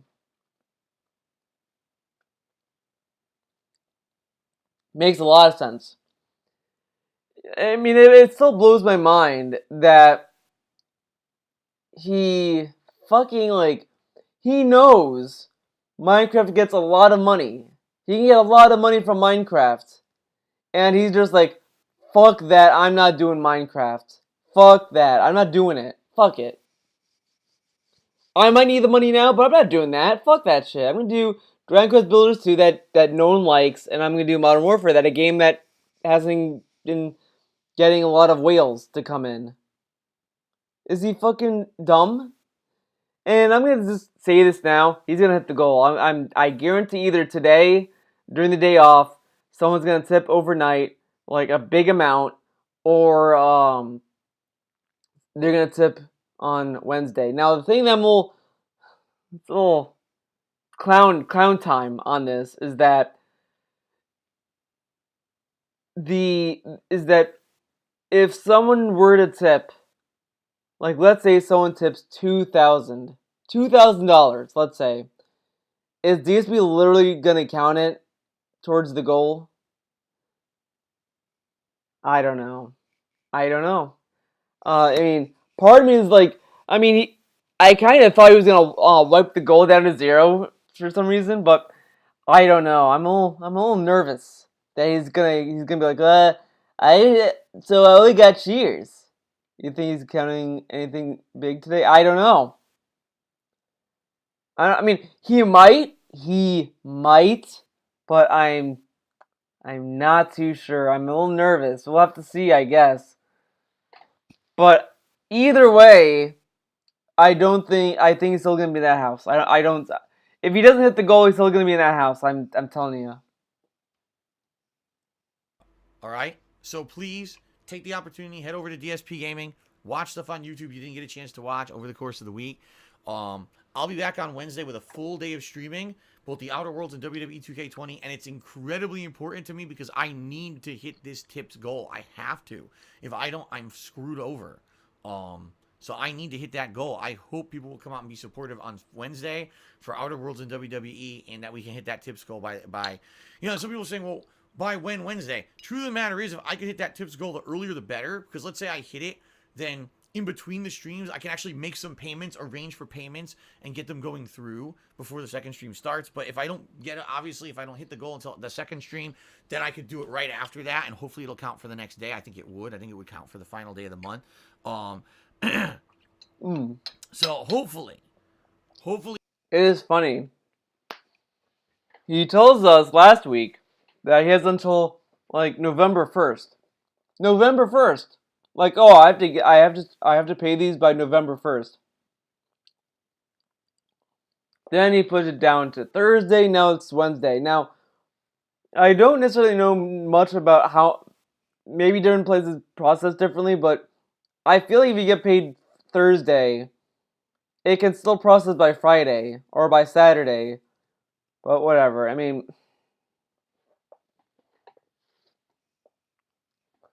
yeah, he just needs $600, dude. Hopefully things go well. Hopefully you guys will come hang out with me on Wednesday and we'll hit the tips goal. Maybe big guy. We'll have a good day on Wednesday, and then of course Thursday is my Halloween marathon, which is going to be fun as hell. Friday, I'm going to get back to Outer Worlds and we're going to do Modern Warfare, multiplayer Modern Warfare Friday night. And then Saturday, I'm either going to do WWE or more than likely, I'm probably going to do more Luigi's Mansion 3 because everyone's saying the game is like really good and outstanding. So I'll probably do more Luigi's Now, Mansion this is 3 weird. Saturday in Paris. This is really fucking weird. And it baffled me. Yesterday in pre-stream, he was like, I'm going to play Luigi's Mansion 3. Now, I don't know if it's going to be an ongoing playthrough, you know? And I'm sitting there, I'm like, dude, it's a new release on the Switch. You might as well do a full playthrough of it. Why wouldn't you? It's not like Bloodstain that's like a few months old. And it just didn't make any sense to me. Now it's like, well, I'm gonna play Luigi's Mansion 3. People are saying it's outstandingly good. Like why not just play it anyway? Like Phoenix Rush said, as Phoenix Rush said, it's $60. You're gonna pay $60 just to play it for 1 hour? Okay. Different organizations take different times to process payments. They base due dates on the post date of the check, not when. Oh, okay. Okay, big guy. I gotcha. So then he could pretty much take any money on Thursday then and put it towards the goal, but he doesn't want to for some reason. Big ups to But you also mentioned that it's they're based on different organizations, so who knows? Who knows, dude? Pair that with probably WWE at night or something like that. Or actually, what I'll probably do is I'll beat Dragon Quest Builders 2 to get that done now. People saying there's 40 minutes left, so I'll probably beat that. Maybe do a toss in a little bit of Plants vs. Zombies or something. And then probably all this weekend, we'll be continuing on. You know, it'll be more WWE, more Outer Worlds, more Luigi's Mansion, and balance that with some Modern Warfare multiplayer until next week when we got more new releases. Okay, everybody? Well, thank you, I Killed Kenny 4x8 for yet another dollar tip. Shout out to Little Ray Ray. He wanted me to give a shout out to Little Ray Ray. There you go. That's going to be it for tonight. We're ending a few minutes early, but that's fine. Okay, guys? Yeah, that's fine, man. Sleepy Reader did a highlighted message. He goes, every time you turn off the stream, we the people get suspended in a dreamlike state, waiting for you to come back and release us when you stream again. What on earth? That would be creepy as shit. Alright, guys.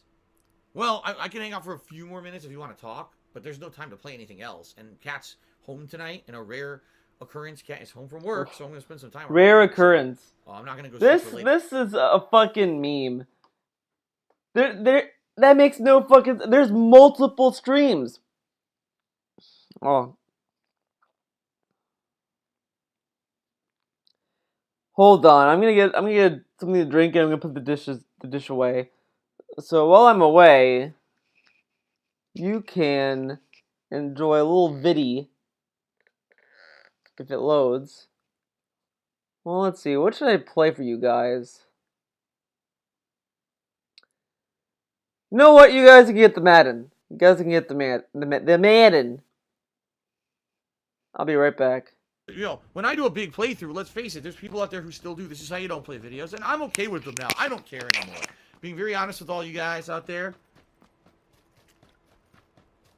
I don't give a crap about you. This is how you don't play anymore. I don't. They can't use the nasty comments anymore because my comments have been off for 2 years on YouTube, so I don't care about that. If they want to do edited style content videos, you know, abridging my playthroughs and say I suck at a game, I don't give a fuck. I haven't cared for a long time. Let them do it. It's not gonna. If anything, I've proven still being here after 11 years, those videos are not gonna end me. If anything, a lot of them give me more attention sometime. So I don't care. Let them do it, right? Shout out to the Outsider who just gave me $3. So thank you, Phil, for the content. Been watching for a while. You're a big inspiration to me and the reason I started making videos in the first place. Thank you very much for the Outsider. The $3. Ladies and gentlemen, Darkside Phil here. Welcome to Madden NFL 20. Help! That's right, American football returns. Special shout out to Straight Cash Homie who gifted me this game so that we could play it this year because there was no way I was spending $60 on a Madden. But thanks for the money, dummy. Yeah.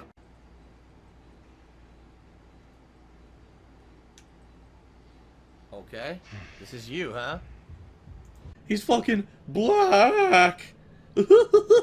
Help, he's black. Because you know when he's black, there's gonna be trouble. What the hell? We do a beard. Yeah, handlebars. Don't worry, I'm gonna look at other ones. The Hollywood. Oh, goatee. There you go. They got my goatee. All right. Do they have a head that looks better that looks more like me? They have a lot of Asian designs this year. Oh my God, that's close, dude. Head 7 is actually close. It's not well, dude. What's wrong with the eyes? The eyes are fucked up. Head 7 is close, dude. I'll keep that one. Hey, don't forget to thank your mom. Fuck my mom. I hate her. To thank your mom. Who the hell's in there? Oh, great. It's playing music, even though I muted all music. Oh well. Arlington, Texas. Oh no, it's original music. Oh, never mind. It's an original soundtrack. They're coming to a kid who's never taken a snap. You can't see? What do you mean? You can see right here. Look. USC, Texas Tech, Texas, Oregon, Miami, Florida State, what? And there's Florida and Clemson. Alright, just pick. Fine, fuck this. I'll just go like this. Ah. I'm here to play Miami. What? The Hurricanes. Yeah. You? Has no talent. People still want me to bring back has no talent. Come on. That's too old. No, Drake has no talent. We're not doing that. Here, we'll spell my name wrong because I only have one L in my name, but we'll spell it with 2 L's just to be stupid. Smelly Chair is the last name. Sure, why not? Oh, I screwed it up. All right. Smelly Chair. No, it should be. Yeah, I guess.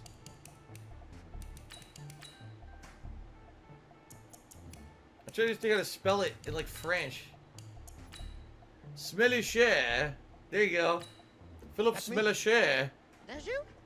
Yeah. How about your personality? Or I'm an asshole. How would your teammates describe you? I'm a compulsive gambler. I just do microtransactions in Ultimate Team all day. Intense, you're cutthroat, a great Oh, an leader, entertainer. Jokester. Give me There you something.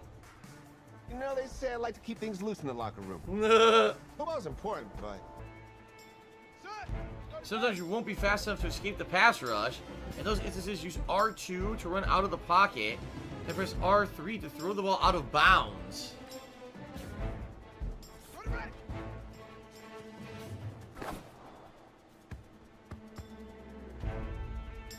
Okay. I didn't count that. It says run out of pocket. I did it though. Right? Why isn't it working? Easiest pitch and catch. Now it worked. Do that tonight. What happened? What happened? It glitched? What the fuck is that? Good luck tonight. Thanks. Oh, who Hey, are man, you? Don't listen to the critics. You got all the talent in the world. Just go out there and put on a show. Thanks. Means a lot. All right, man. Hit me up when you get to the league. Who is that? Some random guy. That's the cover guy, Patrick Mahomes. How do you say his name? Mahomes? As for the offense, that's not I'm what just they picking normally random get shit. when they think about pressure. The starter down. I don't remember how to play this at all. X is a conservative tackle, triangle is to deflect the ball, right stick to hit hard, square to dive. Hope he's got Oh my man-to-man god. coverage. I need the stream chat to teach me how to play the game because the game does a terrible job at it. I have no idea what I'm doing. That they're showing here early because they did it both ways. Dun, right? dun, dun, Threw the ball dun, first down for a nice dun, chunk of yardage, dun, came right dun, back and ran the ball. dun, Looks like they dun. got the defense set back Dun, on dun, their dun, heels. dun, Let's see if they can keep this moving. Nice! Oh my god! Oh my god! Holy shit! Oh! Oh! I spun moved into them by accident. Oops. Dude, what a run! Dun, dun, Decided dun, that they dun, wanted to dun, run before the game. dun, dun, It's working dun. pretty well for them right now. Damn. Ball down, pairing for the fight. The boomer dance. Boomer dance. I did the same dance he did. Boomer dance. How dare you? Dun dun dun dun dun dun dun. Dun, dun, dun, dun, dun, dun, dun. Touchdown. The Sooners. Here are the Sooners now first and goal. Carry here for Burgess. Oh, touchdown! Hell yeah! Sooners.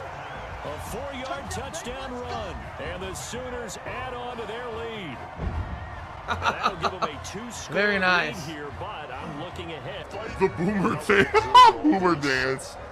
Maybe they can use that to kickstart them for the second half. Yeah, just to get something before going into the lockers. And now in the second Oh! half, That's what they want to do. Tighten down everything they're Oh! doing. And they'll throw now on the final play. What's going on? It won't pass. It wouldn't pass. It fucked up, dude.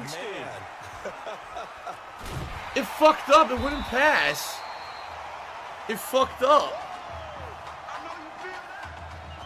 I kept pressing it. It wouldn't pass. He just kept going like this. Lead here in Arlington. I don't know what happened. It was fucking stupid. I didn't do that. Just checking in with you. Second half. Let's go. That was horse shit, man. I got robbed. This fucking thing wouldn't pass. Alright. Well, Boy Master 420 did a 200-bit share saying his old account got banned. I don't know what he's saying that it got banned for. Time he's hit the ground. Oh my god! 25. And he will score. Wow. Touchdown, Oklahoma. Well, when we were setting up and going over our run-throughs early this afternoon, Oh my god. 6 He hours caught before it. kickoff, we saw Isaiah Streets out there alone. Second half scored against them. they were down What's at the half. Oh, I was supposed to be covering that guy. This is caught at the 20. I don't know what I'm doing. For a Miami touchdown. I don't want to do coverage on receivers because I don't understand the controls. Yet the game put me on coverage on a receiver, and I didn't know how to change people. So there you go. Great. We were just saying off-air. Excuse after excuse after excuse. Ridiculous, man. Hurry.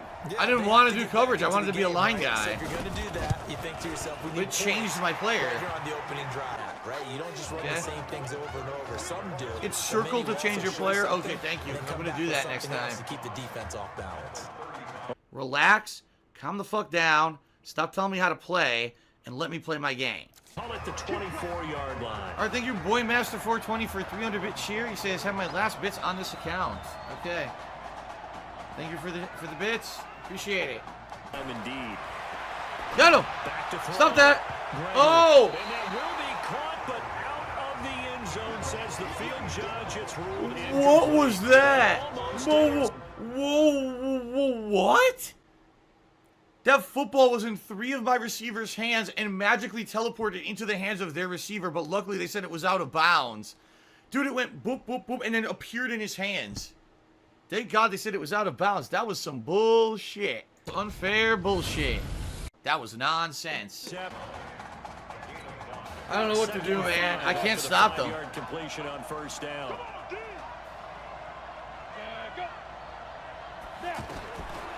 Bird set to pass. Looking for his running back, and he's got him. They're going to score. There's nothing I can do. My defense is terrible. They don't stop anything. They don't stop anything.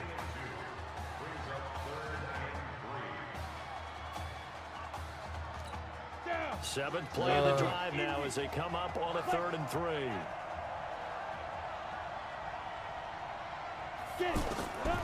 Operating from the gun. Birch. No! What? Here, complete to his tight end. Fuck off! No! Fuck off! I'm standing right next to him. I press right and square. My guy dives in the wrong direction and misses the guy completely. Fuck you. 15 he goes. Fuck you. That coach is always harp on the quarterback reading the defense and getting it to the... Oh, you're gonna get salt, salt, salt, salt. It's, oh, even now, again, my mouth overpowered with salt flavor. Some rack. Yeah, when he gets moving, not many what guys the want to come up and fuck? put a hit on him, do they? It's a 10-yard gain there. There's a complete lack of defense. They don't do anything. The AI is garbage. They just stand there and let them catch the ball. They do nothing to stop it. That's exactly what happened here on this really nicely executed curl. Might as well blitz because my team doesn't do anything besides blitz properly. Field goal would be a letdown. Can they convert now on 3rd and goal? Get him! What? He intercepted! He intercepted! Safety it is. It's a safety. How about that for a wacky play? Wow. Wait, what? After you talk about a guy making a good play on the interception, what? And trying to be too cute on the return. It almost felt what? like his own gyroscope really got out a of whack. Safety? Going backwards into your own end zone. What? Such a great play. Totally disoriented. What the fuck happened?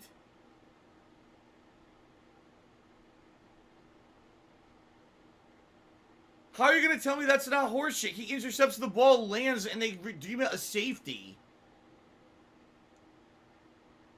What was that?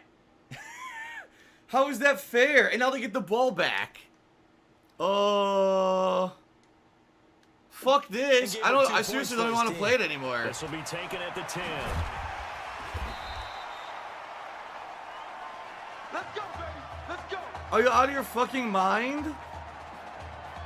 That made no fucking sense whatsoever. 0 sense.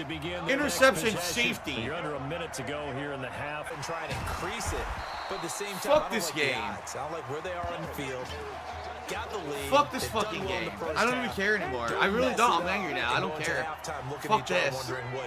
You piece of shit. They'll come up with a 2nd and 5. Fuck this game. I did nothing wrong at all. I did nothing wrong. No, really. Fuck this. This is complete garbage. 2nd and 5. Throwing the out route incomplete. It's Carlson. Fuck this. This fucking sucks. He takes it up to the 40. It's a first down on a gain of 10. This game is garbage. That was a route run not just with dexterity, but with intelligence. Found the hole in the zone, made sure the quarterback saw it, and was able to make the sure catch and flip the down marker back. What? I had the quarterback. He's going to leave this for his running back. I had the quarterback. He'll be taken down, but not before he gets into enemy territory. What? Roughing the passer defense. So they will accept the penalty and move forward. Fuck this game. So now a fresh set of downs, 1st and 10 after roughing the passer. Roughing the passer. Not my fault. Fuck this game. Fuck this stupid fucking game. It's so bad. I hate it. I fucking hate it. I really do. I just want to think about this. Roughing the passer, even though I tackled him, he didn't stop the play and still threw the ball and made a completion. Roughing the passer. Roughing the passer only happens after the play's over, you dumb piece of shit game. Oh my god. From the 34, they'll come to the line. The pressure perhaps getting to this young Sooner quarterback as they... No, the pressure's not getting to me. The game sucks. The game's a piece of fucking shit. It gave them a fucking safety for no reason.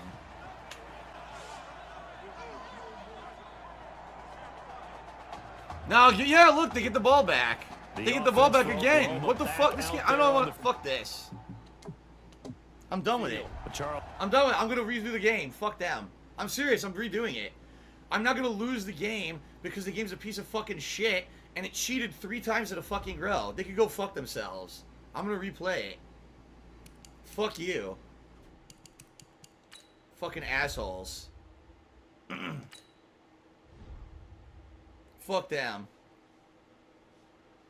They blatantly cheated. The game's fucking broke its own fucking rules of NFL to cheat me, so I'm not fucking playing that game. I'll do it over. Thank you, Warren Proof, for $1 tip. Fuck that. Fuck this. This is so not fun, dude. I'm sorry. Now this game stinks. This is why I don't pay for this fucking game. Can you imagine if I paid $60 for this piece of shit? $60 to catch a fucking pass. Interception. Oh, it's a fucking safety. Well, no, fuck you. Levine Stadium in Santa Clara for the moron. Thanks for all the fucking free contributions tonight, stupid. Moron. College football playoff fuck you. National championship. Hello, I'm back. We'll see the Oregon Ducks taking on the Oklahoma Sooners. Oh my god, that's what this character looked like? Oh shit. Whoa. Oh, that's a rough looking character. I got an idea, guys. It's gonna be pretty cool. Okay. What window is this? Oh, it's that. Get rid of that. We don't need that anymore. Get it out of here. Dishes done.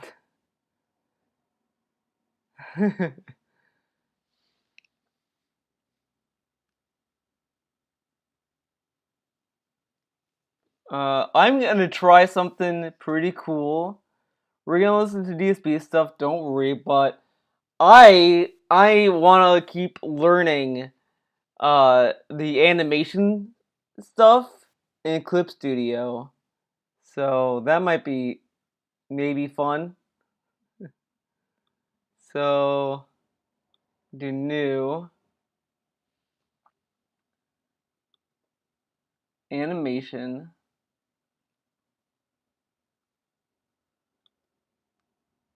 I don't know what like reference size means. Like I want like a good size. I just don't know what this means.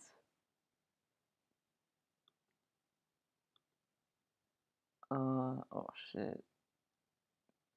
Blank space. Okay. I see. Oh. Height.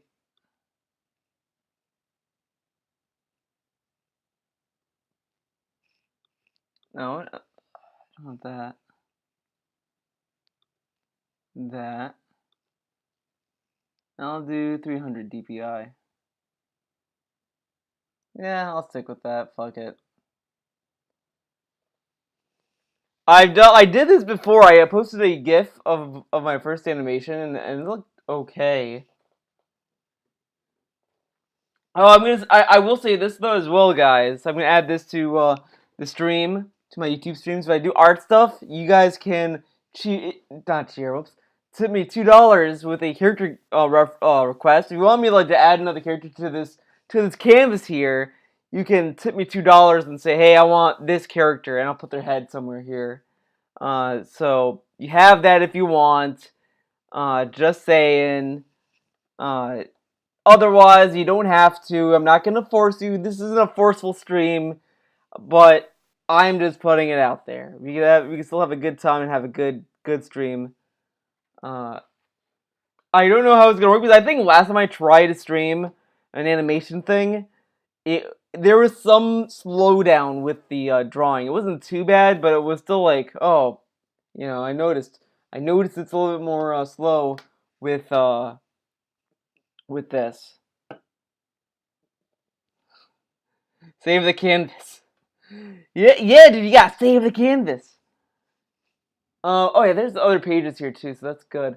I will say, like, maybe people are like a little bit apprehensive, thinking, oh, well, if I, if this gets filled up, then I'll have to remove the paper and work on something else. And that does happen. Probably that will happen. Not anytime soon, I don't think. I think I can fit it in somewhere. But what I would consider doing for the next canvas, I would just try to squeeze all the characters in somewhere as well. So we're working on current commission. No, this is just fun time for me. Like, wheelchair symbol. It's literally just me learning how to draw. Oh wait, fuck! I need to look at the thing to make sure this is catching. I do accept commissions. You can email me to get an idea of, like, if you have an idea, you could message me and I'll talk to you about it. Like, I have a Discord, I have a email, I have Twitter.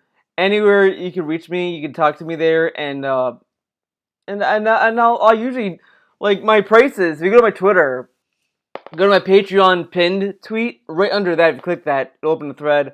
There you'll see my prices, and then we can talk about what you want, etc. So that's the deal, the dealio. Let's listen to some DSP. But I have a few more minutes to talk if you guys want to chat. As I do this.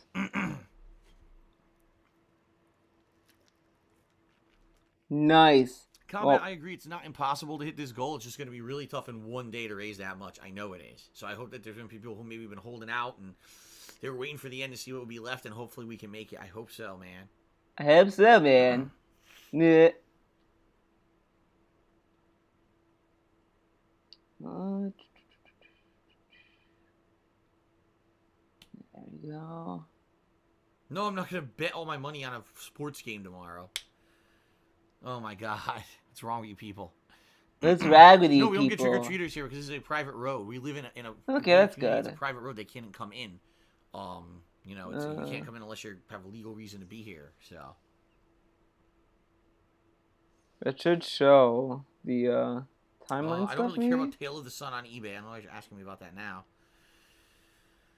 Do I have a feeling someone will step up big on Thursday if we're close? I hope they would step up on Wednesday, because if that's when I need it. Thursday, it's too late. Thursday, if the money comes through on Thursday, I can't put it towards what I need to put it towards. Okay, you can't see the timeline. If someone comes out on Thursday during the Halloween marathon and contributes, that's going to help moving forward. That'll help with next month and everything coming up, the bills for next month, and of course the cost of all the games. But I need to hit this goal by end of Wednesday. Okay, not Thursday. Spawn Killer to me $1 says, was this game a prequel? I don't know. I think it's supposed to be a reboot. Everything we were told was that it's a reboot. They're rebooting it with better backstory and everything. So I think what this was the lead-in to how Price got involved with all these military operations, and how he got wrapped up in this plot line. She's how from he Tenchi. We draw her with those all of that. soulless eyes. I don't necessarily think it's an actual prequel. Oh, okay. I'm gonna pause this because okay, in 1337, I wouldn't necessarily consider this a commission. What this? Oh, hold up. Let me get the camera feed. Hold the phone. Add existing.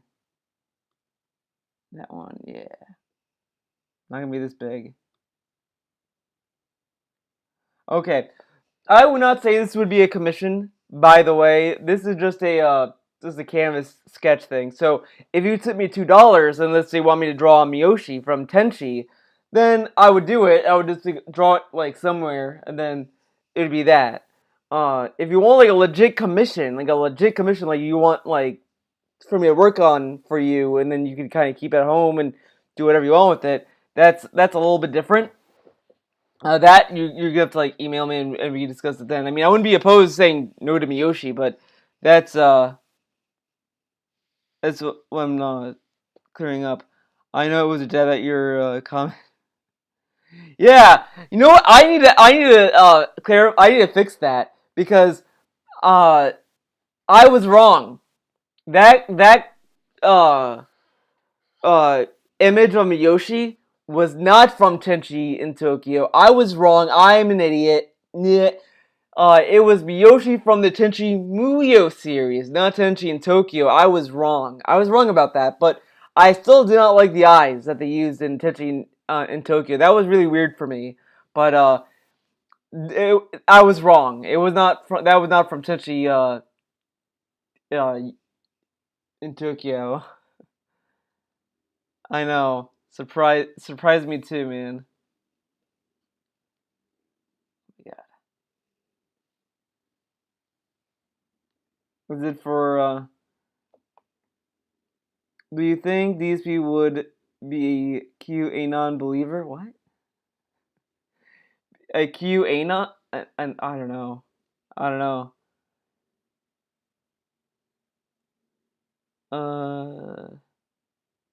Is it for anime character? $2. The $2 thing is just for any character. Like it could be anything. Like, oh, you want Walter White on here? I'll draw Walter White. If you want DSP on here, I'll put DSP on it. I don't know. Whatever you want.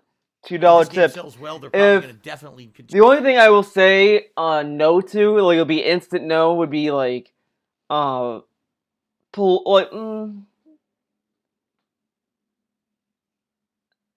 would say political leaders. I don't want to draw that kind of shit. I want to keep it to like characters like from anime, TV shows, whatever. I don't want real world like people on this. That kind of thing. I'm filing a warrant for DSP's arrest. Oh no. Continue that plot line. So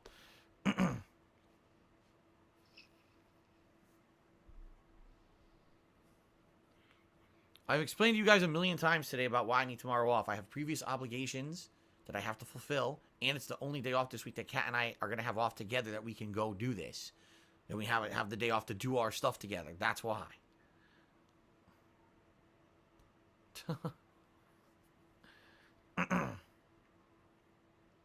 Yeah, more than likely, McCarthy, the next game would be called Modern Warfare 2. That's exactly what I would expect them to call it. Thanksgiving plans for this year. Kat's probably going to have to work. So more than likely, whatever day she has off that week, maybe the day before, that'll be our Thanksgiving. Or, depending on when she goes into work, maybe we'll have an early dinner. Maybe that day I'll stream, but do a shorter stream so we can actually have a dinner together. My mom actually told us that she was going to order like a turkey roast from, again, QVC, much like how she got this guy. She's probably going to order us like a turkey roast. She's like a big turkey breast stuffed with food, like stuffing and stuff inside. She might order us something and send it to us that we'll just cook together that day. And that we'll have a nice dinner before she has to go to work. Jasper's doing fine. Jasper was very, very playful earlier today, jumping all around. Very playful, guys. He's very happy because it got very much cooler here. It dropped about 10, 15 degrees here in Washington this week. So he's like loving it because he can run around the house and get all worked up. He doesn't get overheated.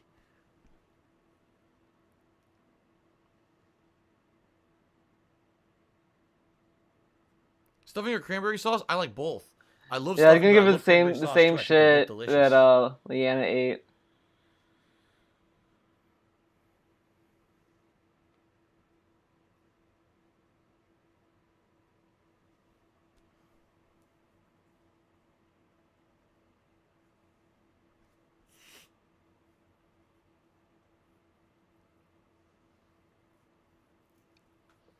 Yeah, I think CHMF, they will go for more realistic style games like this in the future, especially, again, if this game sells really well. I think that's what they're going to go for, because, I mean, we had some weird year. We had some of the Black Ops stuff, like I said, was it Black Ops 3? Black Ops 3. Was so fucking bizarre with Kevin Spacey and drugs in the future. Black Ops 3 had Kevin Spacey in it. Wow. They're making people go nuts, so you end up seeing fucking zombies and shit. It was just bizarre, and the plot made no sense. I think people hated that. And then Infinite Warfare was good, but no one cared about it because Black Ops 3 was so fucking bad. You see what I mean? So I think they're going to go for more realism and campaigns like this in the future, more visceral stuff. This is what they were doing back in the day with Modern Warfare 1 and 2, and it was good. Then they went off the fucking rails over the years. Yes, I've played Samurai Showdown, the originals. I have not played the new one from this year. No, I'm not going to go pro in this game.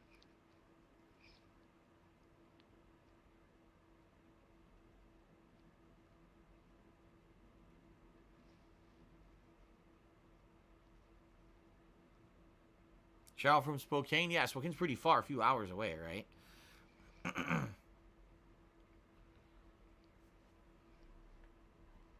What?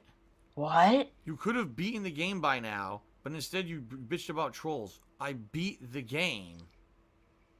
What? I beat the game. What are you talking about? I did beat the game. By the way, what's going on here? Look. When you scroll through these games, when you push down, it's supposed to show you information about the games, right? Okay. You can literally confuse the pig easily, dude. Why did it show information about the outer world? You saw that, right? I'm not blind. It showed information about the outer world, so it was glitched out or something. That was weird. Spawn Killer to the dollar says, my grandmother makes stuffing with chicken livers. It's delicious. Actually, in reality, traditional stuffing is made with the livers and innards of the bird. That a bird? Stuffing, with the stuffing. Because what you're supposed stuffing to do with is the take stuffing. the organs out, chop them up, cook them, put them in the stuffing, and then the stuffing goes inside the bird. It gets cooked inside the bird while the bird's cooking. So traditionally, stuffing has pieces of the organs in it. My mom used to do that when I was a kid. She would actually put like pieces of the organs and stuff in the stuffing. And I thought it was good. I thought it tasted great. So, thank you for the dollar tip, Spawn Killer.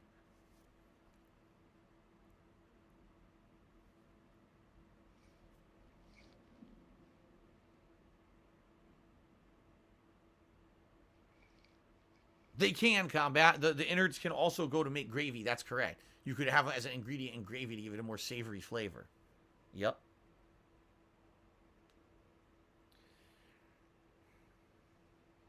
Also, you should try pre-cooking stuff. Otherwise, Bloodstain tipped me $6. Have you thought about having Kat on the Halloween stream? As I've said many, many, many times over the past year.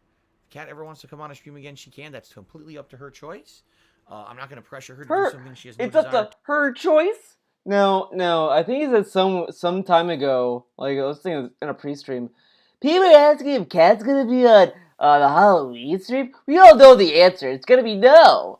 Now the thing is that I don't. Like, I think someone asked Phil, "Hey Phil, can you ask Kat if she could be on the stream on a stream for Halloween or whatever?" I'm not gonna start badgering her about going on stream, man. And it's like, dude, no one is asking you to fucking harass her. You could just say, "Hey Kat, do you want to go on stream?" But he's never gonna do that. So how is she ever gonna want to go on stream if he never like kind of asks her? I mean, and no one's asking him to kind of like harass her over it. He could just say, "Hey, Kat, do you want to, like," but whatever, it's DSP. Like, he doesn't want her on stream, which is fine. If he or she doesn't want to be on stream, that's fine. But they don't have to be so fucking weird about it. It's so fucking weird. It sounds like a fucking, like an NBA kind of discussion. To do, I think she has no real desire to do it. She hasn't talked to me about it. It's literally like talking to Kat like she's like 3 years old. Hey, are you gonna bring your daughter to bring your daughter to work day? I don't know. I don't know, man. My daughter is very nervous. I don't know if she would want to go to work. You know, she might freak out. So it's up to her, man. I don't want to force my daughter to come to work. She has to work that day regardless. So even if she came on stream, it wouldn't even be like last year where she'd be able to be on it for a segment. It would be just popping in, and quite frankly, I don't think that she wants to do that. You know? Yeah, I'm sure if she wanted to, she would say something to me, right? Like I told you guys many times, separating my personal life and my work life has worked out tremendously well. I mean that. Like, no drama crossover, nothing. It works out tremendously well. I don't see a reason to spoil that right now. No, I've never yearned to do something like climb Mount Everest. What the heck are you talking about?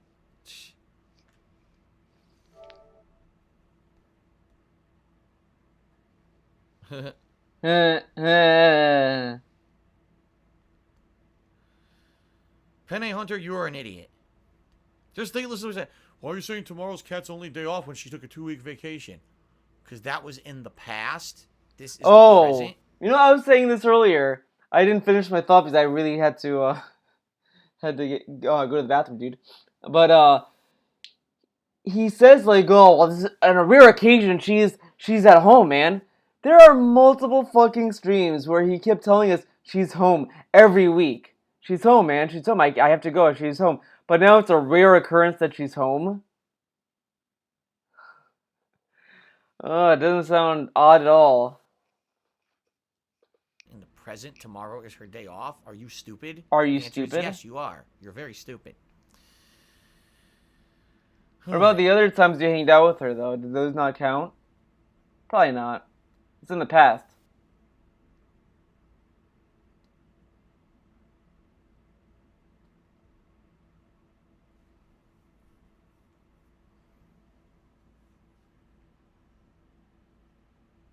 Do I feel that streaming is more like a traditional job than being a YouTuber? I mean, in a lot of ways it is. Because when you're streaming, you have to, I mean, at least if you're a good streamer, I'm sorry, this is what I At think. least If you're a streamer, good you have a streamer. set schedule, so your viewers know Wow. when to show up, much like a 9-to-5 job where you're there for a set part of the day to work. You should have a set schedule so your viewers know when to show up and when to watch your streams and interact with you. I know some people don't do that. I don't agree with that practice. I believe it should be a set thing so people know when to go, where to go, when to go, and what to see when they're there. In a lot of ways, that's like having a traditional job. Being a YouTuber, you just got to put a video out. You know what I mean? And for me back then, like I said, when I did the YouTube videos, it was very different. So I could take a break whenever I wanted. I didn't have to announce, oh, I'm going to use the bathroom, and then you guys had to sit around, wait for me to come back or anything like that.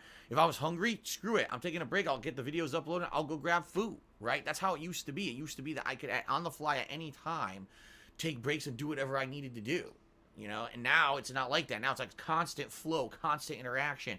It is more like being there and having that Constant flow, constant interaction. But this guy said that he could make his own schedule.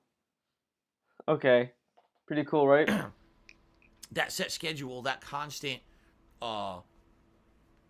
what's the word? To go back and forth with someone. I can't remember what the word is. Not repertoire, not camaraderie. No, there's a word for this. And I can't remember what the word is. It's French, I think. But, no, I would say this kind of a job is more stressful in a lot of ways and also more similar to a normal job versus YouTube was just kind of a very different entity altogether. It was very weird those years that I did that. No, not menage a trois.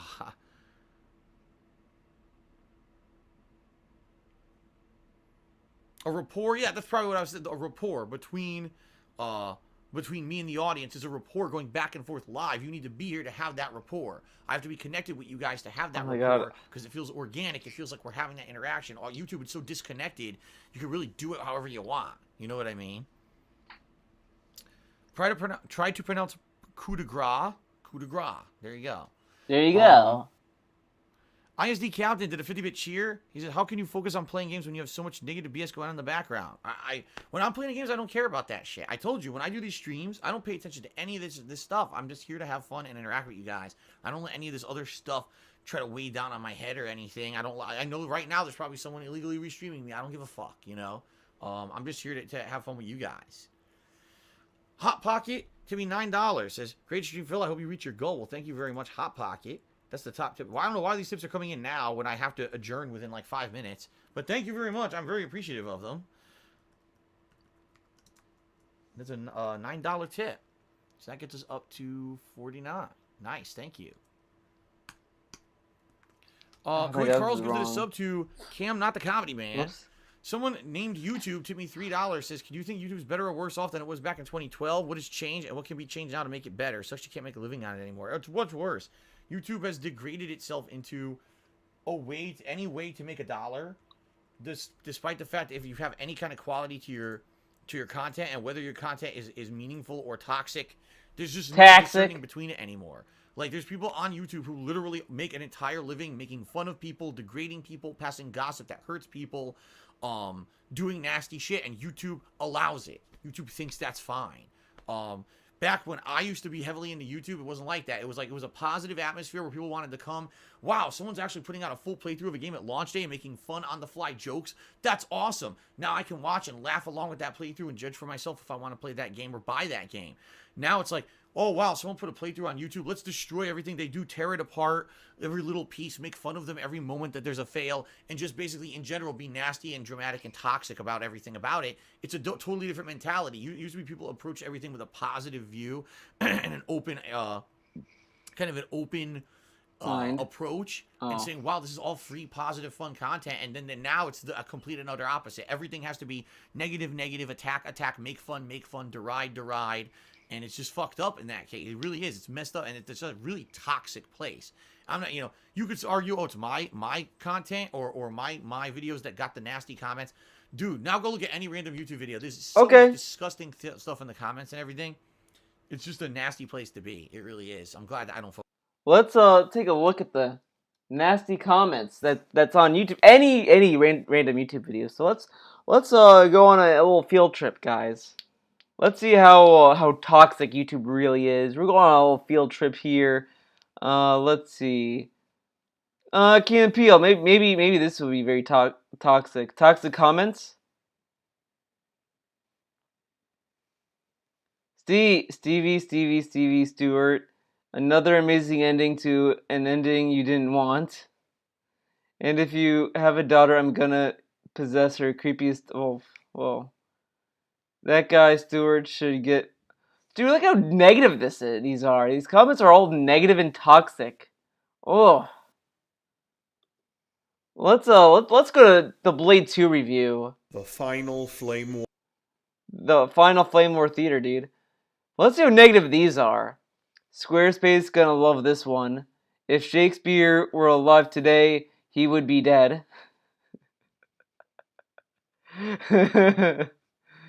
Wonderful speech. You can really tell the Benjamin Franklin is actually impassioned on the subject. Oh, it's gonna like, dude, look how negative these are. These people are all fucking negative. Oh, disgusting. It's such filth. Look how filthy this is. Oh. Mario Odyssey. Oh my god. Oh god, it's loud. Let's see how negative this is. This is gonna be really negative. I guarantee it's gonna be like making fun of Rocco's life and family. I really appreciate a Mario parody where the punchline isn't just him using curse words.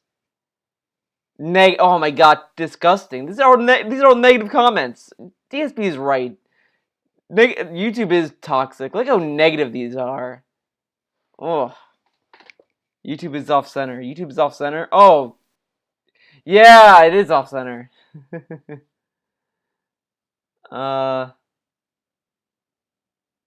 see how off center. Oh. Very off center. Okay. How am I gonna fix this? Wait. Ta-da, I did it. Look how negative this is. Really appreciate the Mario parody. I hope the video is actually this short because these people are actually drove off with a hat and they had to stop filming. This video is an instant classic. Oh my god. Fucking toxic. Oh. God of War. Okay, dude, I'm sure there's gonna be negative comments under this. They're making fun of God of War, the best game ever made. Please keep deliberately miscasting Sean. He brings these projects to life. You know what? That started negative, but it ended up in a positive. So that's pretty cool. This guy is bothering you. I fought gods like this before. I love that they are casually holding a camera to an axe while walking around Best Buy. God of War is looking kind of shiny this year. I mean, dude, I'm telling you, look how negative the comments are. They're very negative. DSP is correct. YouTube is very toxic. Toxic fucking YouTube. Oh shit, Fennel said something. I need to go back.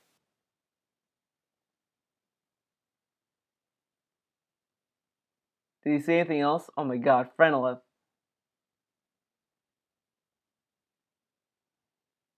I need to get the full frontal experience. Basically, in general, be nasty and dramatic and toxic about everything about it. It's a totally different mentality. Usually people approach everything with a positive view and an open... Add the fly jokes? Friend, you're spouting detractor memes. I thought you were supposed to be positive. What the fuck is wrong with you, Frenolith? Fucking toxic idiot. He must be, special. Approach and saying, wow, this is all free, positive, fun content, and then now it's a complete and utter opposite. Everything has to be negative, attack, make fun, deride, and it's just fucked up in that case. It really is. It's messed up, and it's a really toxic place. I'm not, you could argue, oh, it's my content or my videos that got the nasty comments. Dude, now go look at any random YouTube video. There's so much disgusting stuff in the comments and everything. It's just a nasty place to be. It really is. I'm glad that I don't focus on it anymore, and I don't give a fuck about it. D's nuts to me $3. So all the stress and drama, I consider seeing a counselor of some kind. No, because number one, I can't afford one, and number two, I have no real need of one. What I don't need is a counselor. I have someone to talk to, call my wife. What I need is a break. What I mean by that is not a break from work, but a break in life. I needed to not have things happen to the point where I have to worry every month about constant things, financial shit behind the scenes and everything. And by the way, I am on pace for doing that. Like, it's going to be a while still, but I am on pace to fixing stuff and making things better for myself. It's still going to just take a while. But if I can maintain where I am now and not have things horribly go worse out of nowhere, I should be getting to a point where things will get better. But I have to get there. You see what I mean? Cody Carl's Charity said, how do you know YouTube comments are like if you don't have time to watch YouTube videos? Because all you have to do is look at any video randomly for 1 second. It doesn't have to be like you're watching a million videos. Just watch the comments of any random video. Cloud chasing the game of the year, God of War. Ridiculous and nasty. What the fuck is this? Yeah, dude. Yeah, we saw the fucking toxicity. Like your vids and shit. Oh my god, so fucking toxic. I'm glad he's on Twitch. I agree. I love Kit Kat bars, Sleepy Reader. I think Kit Kat bars are great. He made a joke. He said, you might get a break, but would you have a Kit Kat bar? I love Kit Kat bars. I love Kit Kat bars. I love them. I'm a chocoholic. Yeah. Okay. Anything else, guys? Okay. Like I said, I can stick around for just a couple more quick minutes before I start uploading and call it a night.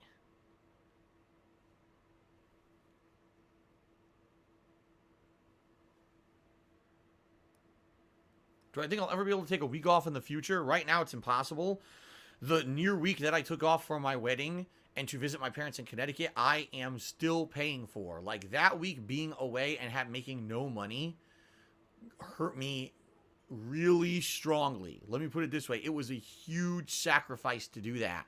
Because when I came back, I've never caught up. I have been behind on every single thing since the moment that happened. I have never been able to catch up. Now, he says that he's unable to catch up now.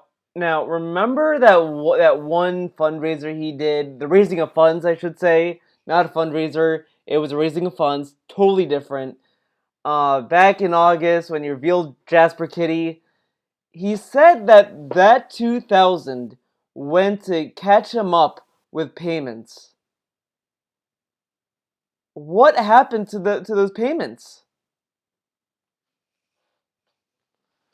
Let's see how this looks. Let's take a look at this animation so far. Oh no. I'm gonna expand this a little bit.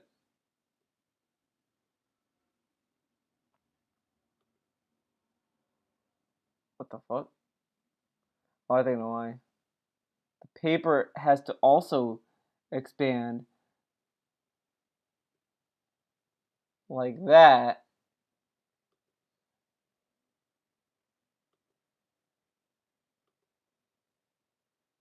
Okay, it's too fast.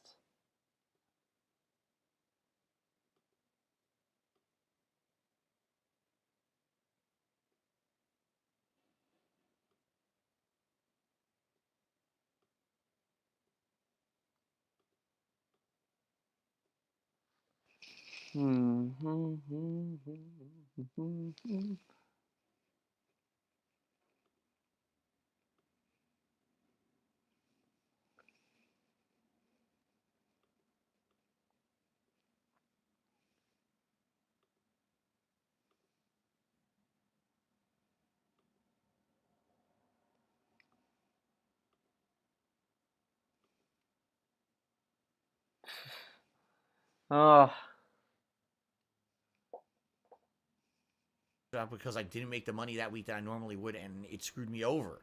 One of the reasons why I'm in the situation right now is definitely a part because of that week, but I had to do it. I didn't know if I would ever going to be able to see my parents again, and we decided that's why we wanted to get married while we were out there, you know?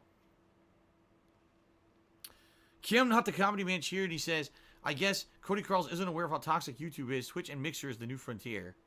I definitely think Twitch is. I don't know about Mixer. If Mixer doesn't allow that toxicity too, I guess that's good too. But I don't know anything about Mixer. He doesn't know anything about Mixer, but my God, he shits on Mixer all the time. Well, they got Ninja and Shroud, but like you can tell that their business is failing because they're pulling in other streamers. Ninja wasn't enough, man.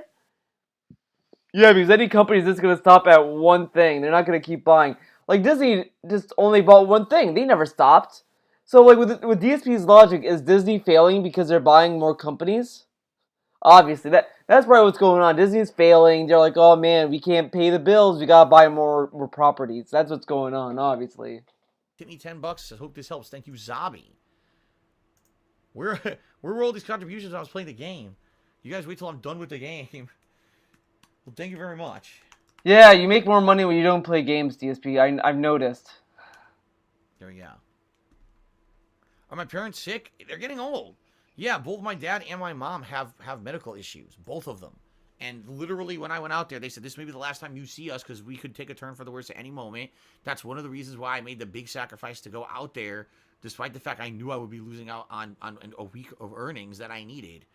So...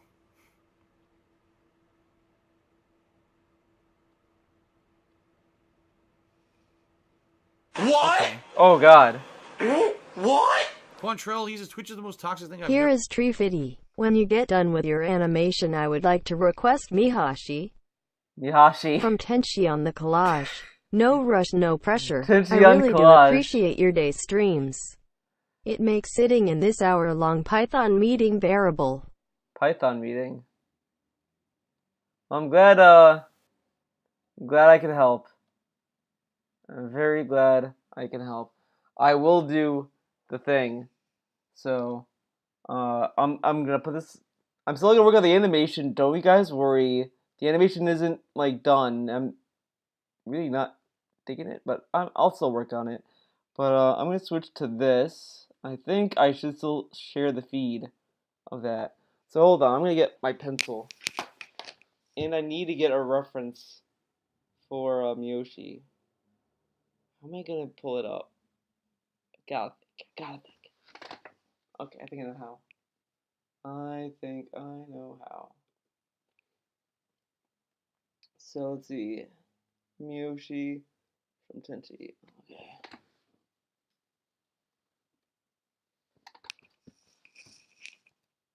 Miyoshi Tenchi.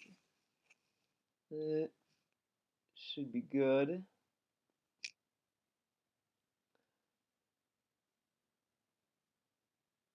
Where's the good shit? Oh, it has like the best girl, Kione. Kione's pretty cool.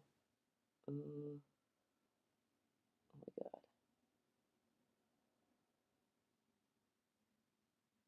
I can't find a good image of her. What the fuck? Okay, well this is the best one I could find, I guess. I should go to tools. Settings. No. No.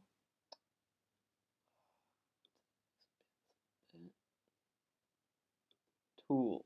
Yeah. Size. Large. Let's see what large pulls up.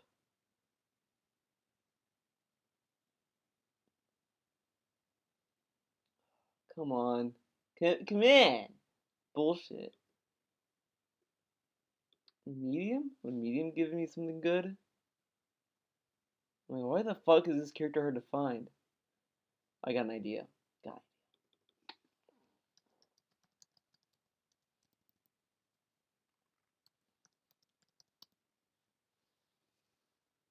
I got something completely different.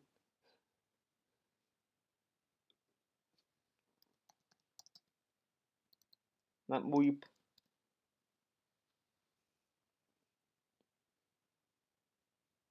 Oh, that's some bullshit. This really should not be this hard. Okay, I'm just gonna go back to that one image I saw. That was probably gonna be like the best I'm gonna get. I feel like. Let's enlarge it. Okay. I got it. I got my pencil out. Okay.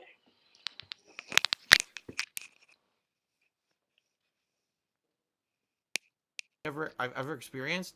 You must not spend much time on YouTube, number one. And number two, I don't know where you're seeing that toxicity on my streams, because even though there's trolls that come in here, I don't think it's anywhere near as bad as anything I've experienced on YouTube. And I mean that. Like, YouTube has been a horrible place for No, I think the guy was saying, like, overall, the Twitch community is toxic, not his chat in particular. And, of course, DC being DSP is like, oh, well, my chat's pretty good. But they say, well, you know, the toxicity on Twitch is nowhere near as bad as YouTube. Okay.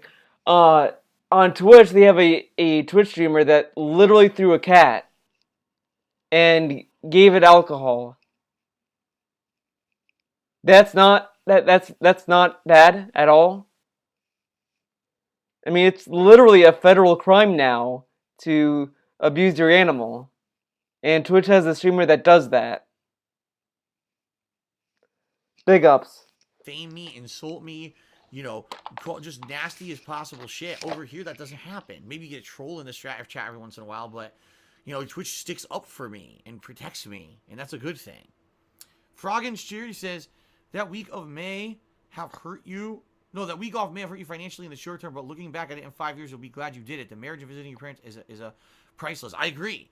The marriage was amazing, and being there with my parents and my family to get married like that was a thing that absolutely, I'm happy it happened that way. I know this is weird. I don't know how to read it. There wasn't anything special after it like most weddings. It was nice to just do this little thing at home and have it like that. And seeing my parents and spending time with my parents that week and having them meet Kat and everything was really meaningful. And I don't know if I'll even see my parents in person again or when I will. But you're right. I knew even taking that hit and being suffering the way I've been doing all year long because of it was going to be worth it. M5NSX Charity says, we like when you stick around after and hang out with us. Yeah, and usually the thing is, M5NSX, if I finish a game like this early, I'll do it. It's just that usually I'm not finishing a game and we're going extra long on a stream. So, Cody Carl's Charity said, 1 week can affect you for a whole year. Yeah, because Cody Carl's, when you're behind by a week, that's it. You know what I mean? Like, why do you think several times this year I've had to do, here, let's do a special fundraising event for tips and stuff? Because I'm trying to basically play catch up, and I still haven't. I still cannot catch up with stuff, and I've got constant things that are not clearing, late fees, overdrafts, overdue, everything. And I haven't caught up because of that 1 week. It's true. PW Dubs cheer, 150 bits. Actually, PW Dubs, that was the biggest cheer of the night, wasn't it? It was. Damn. Have you ever played Banjo-Kazooie? It's one of my favorite games. Yeah, I did a full playthrough of it on DSP Gaming. It was in the Rare Replay Collection that came out many years ago. It was 3-4 years ago for the Xbox One, and I did a full playthrough. Okay, I'm actually going to stand up for this. People have asked me to play Banjo-Tooie eventually, and maybe I will. I guess we'll see. I guess we'll see. Is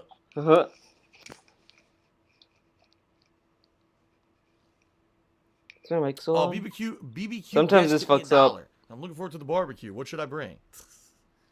Everything you want to eat and drink, because that's what you'll be eating and drinking. Okay. WWE fan to me $3. Have you thought about moving closer to your parents? You and Kat could live in the same state in case you need to see them or an emergency. Number one, there's no way I could move at all. I can't afford to move. No way. It never happened. There's no way I could move. I have no money. There's zero chance that I could ever move right now. The other thing is, you know, the reason I moved out here 5 years ago was for many reasons, including having better internet so I could stream all the time. Also, you know, just business taxes way lower. Oh, I want me to look for a I'm good. I'm fine. Than it was in Connecticut. No, I'm not gonna move back to the East Coast to a higher cost of living, higher taxes again. I just need something to. It's crazy. And spend all that money. What the hell was the point of coming out here then? So I'm gonna put her. Richard Link, you tipped me $3. Have a great night and enjoy the day off. Thank you very much, Richard. Keyboard's not working. Thank you for the $3 tip, Richard. There we go. Tumblr might Cracking out on me here. might cover me. All right, everyone. I'm going to call it a night. I'm going to upload. Thank you very much for watching the conclusion of the campaign of Modern Warfare. I hope to see you on Wednesday for the big push to finish this push to the tips goal that I've had all this week.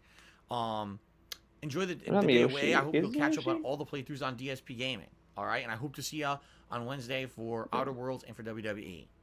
All right, everyone. Thank you very much. Have a good night. I will see you Wednesday. Peace out and later. Okay. Hold on. I'm gonna find the thing that I feel like I should be able to find it. I should be able to find it, dude. Okay.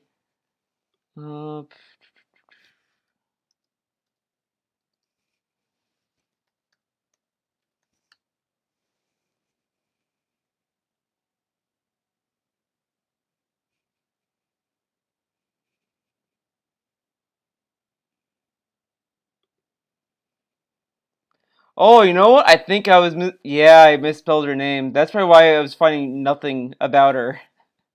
I was looking at I didn't spell her name right.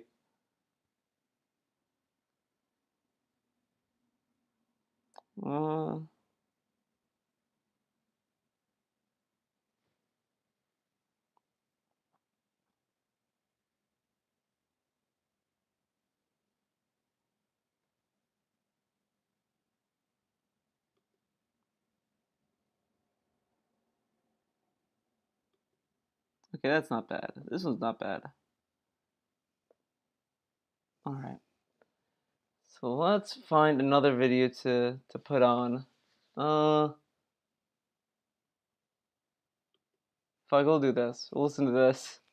Ooh, ooh, ooh, ooh, ooh. Ooh, ooh, ooh, ooh, ooh. Oh god, that's loud. Here's Phil to tell you more. Ladies and gentlemen, I'm finally playing Modern Warfare. I tried to play this last night and it failed miserably because the servers didn't work. I have to go with the default stuff only because I just started. First match, I don't have anything unlocked yet, okay? I'm gonna do so bad because I'm not gonna have any guns unlocked at all, you know? I'm not gonna be able to even zoom in or nothing.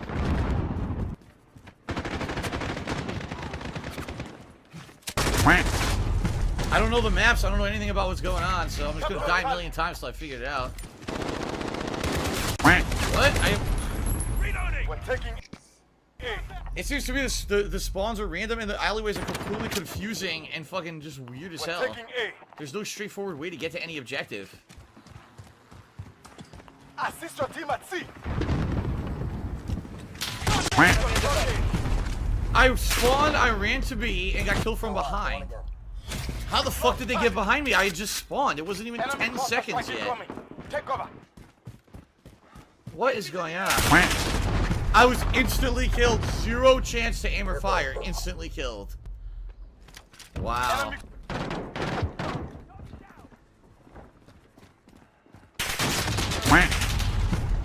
This looks complete garbage right now. It really does. The game looks like complete garbage.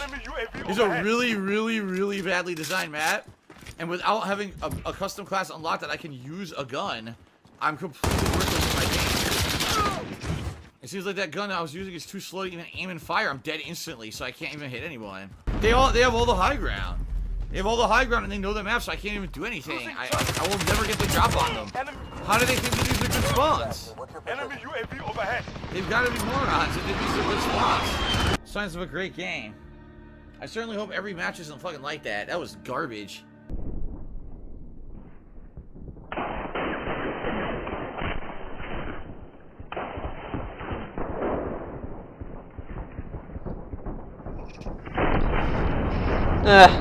This video's not like, it's probably better to watch than listen to because there's a lot of slow motion and shit.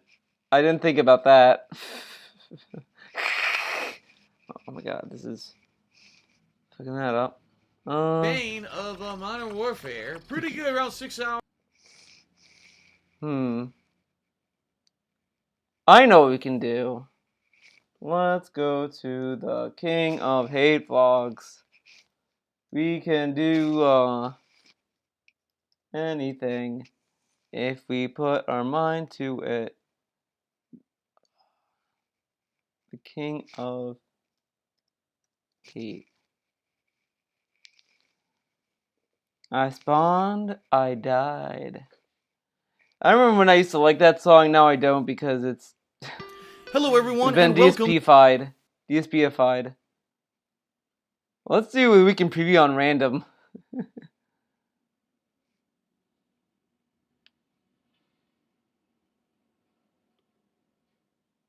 Shuffle on. In preview, tonight is Sunday, July 15th, July. 2018. We are exactly halfway through July, which is great. It's great that we're making good progress through July, and so far, July has been a great month. I mean, for stuff that I'm doing on my streams, for you guys, supporting me, it's been overwhelming. I'll be honest with you guys. Usually the summer months end up being pretty slow. I mean, and to be completely honest with you guys, when you look at YouTube, it is. Like, the stuff I'm doing right now, the downtime stuff that I've been doing, like, for example, Jack 3, Red Faction Guerrilla Remastered, Persona 5 coming back this week, right? This stuff is not stuff that's getting massive views or attention on YouTube, and I expected that, but the streams have been going great. Like, the streams that I've been doing typically are getting really good viewership. People are excited. People are coming out and cheering, subbing, tipping during the streams, and really, I've been feeling great because this month, if you can believe it, the month of July so far, only 2 weeks into the month, 2 weeks left to go, is on pace to be the best streaming month I've ever done, to the point where, like, if I can keep the pace that I'm going right now this month for the next 2 weeks, that I may actually have a month where I make so much on Twitch just for the streaming that I don't have to worry about what I make on YouTube anymore, at least for this month. Like, literally, I can make nothing on YouTube this month, and it would be okay. I have enough from Twitch just to pay my bills, if we can keep it on the pace it's been going. This month, I've seen the biggest cheer I've ever received on Twitch. All right, I got that this month, plus a bunch of other people who were competing for that title. Every week there's been people coming out giving really generous contributions, and I appreciate that. So thank you for all of you who have been a part of that. I'm having a ton of fun, and these last few weeks, games like people coming out giving. This month I've seen the biggest cheer I've ever received on Twitch. All right, I got that big cheer is from Lost Mink. I don't hear it a little bit. I make so much on Twitch just for the streaming that I don't have to worry about what I make on YouTube anymore, at least for this month. Like, literally, I can make nothing on YouTube this month, and it would be okay. He tells us he can make literally nothing on YouTube, and he would be great for that month. The next day, he couldn't monetize YouTube, and then he was like, guys, I can't make any money on YouTube now, and my livelihood is at risk. The day after, and he says this before he lost the AdSense. I have enough from Twitch just to pay my bills, if we can keep it on the pace it's been going. This month I've seen the biggest cheer I've ever received on Twitch. All right, I got that this month, plus a bunch of other people who were competing for that title. Every week there's been people coming out giving really generous contributions, and I appreciate that. So thank you for all of you who have been a part of that. I'm having a ton of fun, and these last few weeks, games like Half-Life 2, Sims Hit and Run, Jack 3, these throwback playthroughs celebrating my 10 years as a content creator, some of which I've never played these before, some of these I'm replaying, pretty awesome. And I've really had a lot of fun, all right? That being said, we're halfway through the month. Guess what? There's still no major new releases. I take that back. There has been one. We're going to talk about that in a moment because I can't get to it yet. But in general, I still got a lot going on. I just finished my Jack 3 playthrough today, so that one's done. I'm about to finish my Red Faction Guerrilla Remastered playthrough tomorrow night, so that's almost done. The main game that I'm still playing is Persona 5. I still probably have 10 to 20 hours left in that game, from what people are telling me there's at least like 3-4 hours of story elaboration before we even get out of the dungeon I'm in. Then we've got months to pass before the final big story dungeon and the conclusion of the game. So apparently I still have quite a ways to go to finish up Persona 5, okay? But outside of that, outside of stuff that I've been doing kind of like downtime balancing, like Street Fighter or H1Z1 and stuff like that, I don't have a heck of a lot else going on. So you may be wondering, gee, I wonder this week what Phil's going to be up to and what new stuff he'll be doing, and I have an answer for you here in This Week in Preview, okay? What I'd like to do is to show all of you what just arrived only a couple hours ago at my house. Games that I am planning on doing playthroughs this summer. That was some bad glare right there, but now you can actually clearly see what they are. As you can see, we got the Silent Hill HD collection as well as Eternal Darkness Sanity's Requiem for the GameCube. Now, allow me to explain so there's no confusion. All right, I'm not planning on playing this whole collection right now. I'm just not. What I want to do. I love that someone bought him the HD collection, but can you get that on PSN store? No one had to. Whatever. This is before the wishlist, dude. Obviously. I want to replay what arguably people say is the best survival horror playthrough I've ever done, Silent Hill 2. I played this 6 years ago. It was March of 2012 when this collection first came out, and I played Silent Hill 2 almost as if it were a new release, even though it was the first time I had ever played it. It really wasn't a new release. Now, admittedly, this HD collection has issues, all right? Supposedly, there's bugs, there's glitches and things. The good news is Silent Hill 2 doesn't have that many, and as you can see, I bought the PlayStation 3 version this time. 6 years ago, I played the Xbox 360 version, but they have patched this version multiple times to try to make it much better and fix the issues that were in the game. Now, I'm thinking back, and quite frankly, guys, you know, thinking back to when I played this game, I don't actually remember having many or any issues playing Silent Hill 2. If anything, it was Silent Hill 3 that had more issues. So, I'm not really concerned. You know, the reason I got this collection right now is to play Silent Hill 2 again a second run, okay? So, Silent Hill 2 is on the agenda. In fact, it's starting this week, as I'm about to explain in this video. Eternal Darkness Sanity's Requiem is a survival horror game that people have been asking me to play for years, but I never had the means to do so because until 2018, I could never capture from GameCube, and this game has never been available as a digital release, ever, on any console. Not on the Wii, Wii U, or Switch can you play this game digitally. So, finally, this cult classic survival horror hit, I'm able to play it because earlier this year I found my old Wii, I dusted it off, I bought an HDMI adapter that works with it, and I did a full playthrough of Super Mario Sunshine with no problem. So it seems like I will be able to play Eternal Darkness Sanity's Requiem with no issues on this console, okay? So that's great. However, some pitfalls to this. This game was published by Nintendo, which means if I put this on YouTube, guess what? All of the videos for this game will be claimed by Nintendo. No lie, the entire playthrough. And this is actually the only game made by Nintendo, or I should say produced by Nintendo, that was mature rated ever in the history of Nintendo making, producing games. This is the only one ever that's mature rated. The only game ever that was mature rated in Nintendo's history. Mad World, Bayonetta 2, I don't know about No More Heroes actually. No, that was Ubisoft. Whoops.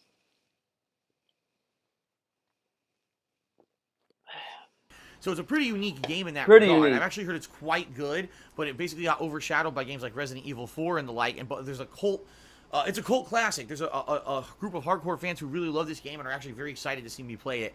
I don't know much about it at all. This is one that went woo right over my head. I never really heard about it until people this year started asking me to play it. Okay, so survival horror this summer. Yeah, I know it's dead right now. And by the way, guys, in 2018, you may not be aware of this. There are 0 survival horror games coming out this year. Nothing. I mean, maybe there's an indie game or two I haven't heard of, but there's like no new survival horror games from major companies coming out this year. I don't know what happened because last year we had great games like Resident Evil 7. Oh yeah, that great game. 2, just among all of the ones that came out, those are the high profile ones. This year, nothing. Nothing. Nothing. Nothing. Like, damn, this sucks. Survival horror, I love it. It's one of my favorite genres. Survival horror is dead, dude. It, right? So can't go a year without it, dude. Horror, and I'm about to explain in this video how you can expect to see those playthroughs progress. All right, so let's get to the schedule then. All right, today was Sunday. I finished up Jak 3. So Jak 3, my playthrough is complete. After 6 years of waiting, the playthrough is done finally. People can watch all 3 playthroughs. I'm sure the Arid Lord is incredibly happy that I finally finished up the trilogy, okay? Monday, I'm going to be playing more Persona 5, and if you missed out on Friday's stream of Persona 5, you missed a ton. I mean, this is probably, I'm not exaggerating, the most productive stream of an RPG I've ever had. I maxed out social links that allowed me to get incredibly overpowered abilities, like the ability to just fuse any persona, no matter what level it is, just fuse the fuck out of it. Yeah, it costs a lot of money, but I was able to fuse personas that were like 10, 20 levels above me. It was insanely overpowered and ridiculous, okay? The ability to switch out characters on the fly during any fight. On the fly? So if a character's low on HP, just switch in a character that has high HP. And it doesn't have to be waiting for the main character's turn to do that. Anyone can just switch out at any time. That's going to be ridiculous during boss fights and stuff coming forward. Ridiculous! Plus, big story advancement. Got to the end of the dungeon. Next time I play, tomorrow, I'm going to be definitely You don't finishing see a off lot that of this, dungeon. do you?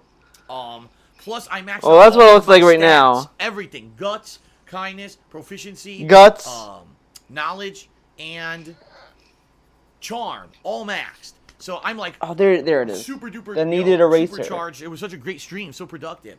And I'm looking forward to tomorrow because tomorrow I'm gonna come to the end of the dungeon. I'm gonna give the card, right? The Calling card. The Phantom Thieves are gonna put out the card to announce that they're The going card. to invade Sai's palace. Size. And then we're gonna have the big boss fight. Apparently, for everyone to understand, at the end of Sai. this palace, there's tons of story development. So mostly after we finish the palace, there's going to be story development tomorrow. But I'm really looking forward to this. People are saying this is the best part of the game now. We're getting into the big meat of the game where things are going to really spin into a big kind of surprising tizzy near the end, and then it gets really good. So I'm very excited for tomorrow. Wait, you're telling me a game after you go out of the intro, the game gets really good? Far out, man. Tonight, I'm finishing up Red Faction Guerrilla Remastered. This has been a game that, yes, 9 years ago I played it. Honestly, did not age very well. But if you actually look this time around, I did incredibly better playing it than I did back in 2009. More than likely because I've now played 9 years of console games under my belt. I'm much better in general at games than I was back then. That was the beginning of my YouTube career, and I sucked at everything I played. Now I'm much better. So I actually turboed through this playthrough, and I got one more 2-hour session to finish it up Monday night, and that should be the end of that, okay? Tuesday, the premiere of Silent Hill 2 HD from this collection. I will begin playing Silent Hill 2 again this coming Tuesday. Some people have questioned and said, will I play it on the hard difficulty? I'll be honest with you guys. I'm on the fence about it. When I first played this game 6 years ago, it was the first time I ever played it. It's funny because I went back and I watched a few of the videos because I was trying to figure out, gee, what console did I play this on? Did I play it on Xbox 360 or did I play it on PS3? Because I originally couldn't remember. And this time around, I wanted to get it down the opposite console so I could unlock the different trophies or achievements depending on which it was. I watched I didn't watch them. I skimmed through like the first 5 videos. I don't remember any of it. I'm not even kidding. Like I'm looking, I'm like, all I remember about this game is one boss that is like creep me the fuck out permanently, and I'll never forget that boss. Outside of that, I don't really remember this game. So I remember one game boss that was like put it on fucked up. Changing it even tougher. I don't know if I want to do that. Honestly, I mean, hard seems to me like you already played the game, you love the game, now you want to go back and challenge yourself again. I don't think it's going to be like that. I think it's going to be a playthrough. It's going to be tough for me the second time around because I don't even really remember much about the game, okay? So I'm on the fence. I honestly, if people really are committing and saying, yes, we think it'll add concretely to the playthrough and it'll make it better, then I'll play it on hard. But if most people are just going to say, just going to make it more frustrating. Now, I love this. I love this part. I love this part so much now because when he streamed Silent Hill 2, literally his chat was telling him, please, Phil, play it on hard. Play it on hard. Come on, man. Play it on hard. Okay, I'll play it on hard if you want me to play it on hard. Well, no. He told us, well, if you want to see me play it on hard, let me know. The chat let him know to play on hard. Oh my god, the people in the chat are begging me to play this on hard. They're complaining. They're yelling at me to play it on hard. Fine, I'll do it on hard. And then, like, the rest of the playthrough was him saying, this is why I didn't want to play it on hard. Oh my god, that's the last time I was in the stream chat, fucking idiots. For Phil, and he's probably going to end up asking everyone how to play the game because he's not going to be able to figure it out, then there's probably no reason to put it on hard. So I'll think about it. I'm looking for your feedback. What do you guys think? Should I just play through it a second time and have fun with it, or should I put it on hard difficulty and suffer and get confused? Okay, let me know. All right, so that's starting on Tuesday. Then Tuesday night, I'm going to try to do some Street Fighter. I want to do Super Turbo, but I'm afraid that at this point, the game now has been out for like a month and a half, and there's not very many people playing this collection, the Street Fighter 30th Anniversary Collection anymore, and that I won't be able to find people. I guess we'll find out Tuesday night. I'll give it a shot, you know, an honest college try, as they say, and we'll see if I can freaking get matches. If not, maybe I'll play Third Strike. If not, Alpha 3. I just want to play some Street Fighter. I'm craving Street Fighter, so that's going to be Tuesday night, all right? Now, Wednesday, Thursday, and Friday, I will be doing double streams. I just want to assure everyone, yes, all 5 weekdays this week, I'm doing double stream days, 2 streams a day. What will the streams be? That I'm not so sure. If I'm really digging Persona 5 and people are still showing up for the Persona 5 streams, maybe I'll just balance the week between Persona 5 and Silent Hill, and then at night we'll do stuff like H1Z1, maybe I'll bring back PUBG for a random stream, you know what I mean? Like, there's things I could do like nighttime streams. But if people are finally getting bored, oh man, you know, Persona 5 every other day now, we're getting bored of that or whatever, then maybe I'll do something different. I'm going to be honest with you guys, the next playthrough I really think I'm going to do is Grand Theft Auto Vice City HD, the HD version, much like how I played San Andreas HD earlier this year. I'm going to do the same thing with Vice City, but just to let everyone know, I already explained this a million times on stream, it will be without music. I'm sorry, it has to be. I said this up front with Grand Theft Auto San Andreas, and a lot of people were upset there was no music in the playthrough, but then it's funny thing happened. Some people swore the playthrough for San Andreas was going to be terrible, and that I should not do it if I'm not going to play it with music, right? Oh, music is synonymous with the Grand Theft Auto series, to take it out is going to nerf the game. Nerf the game! But after about one session of me playing San Andreas, people realized something. They said, oh shit, wait a minute. This isn't 2012 anymore. Phil's not just sitting... I love that the stream viewers... This is... Wait a minute, guys! It's not 2012! We can give him money now! Whoa!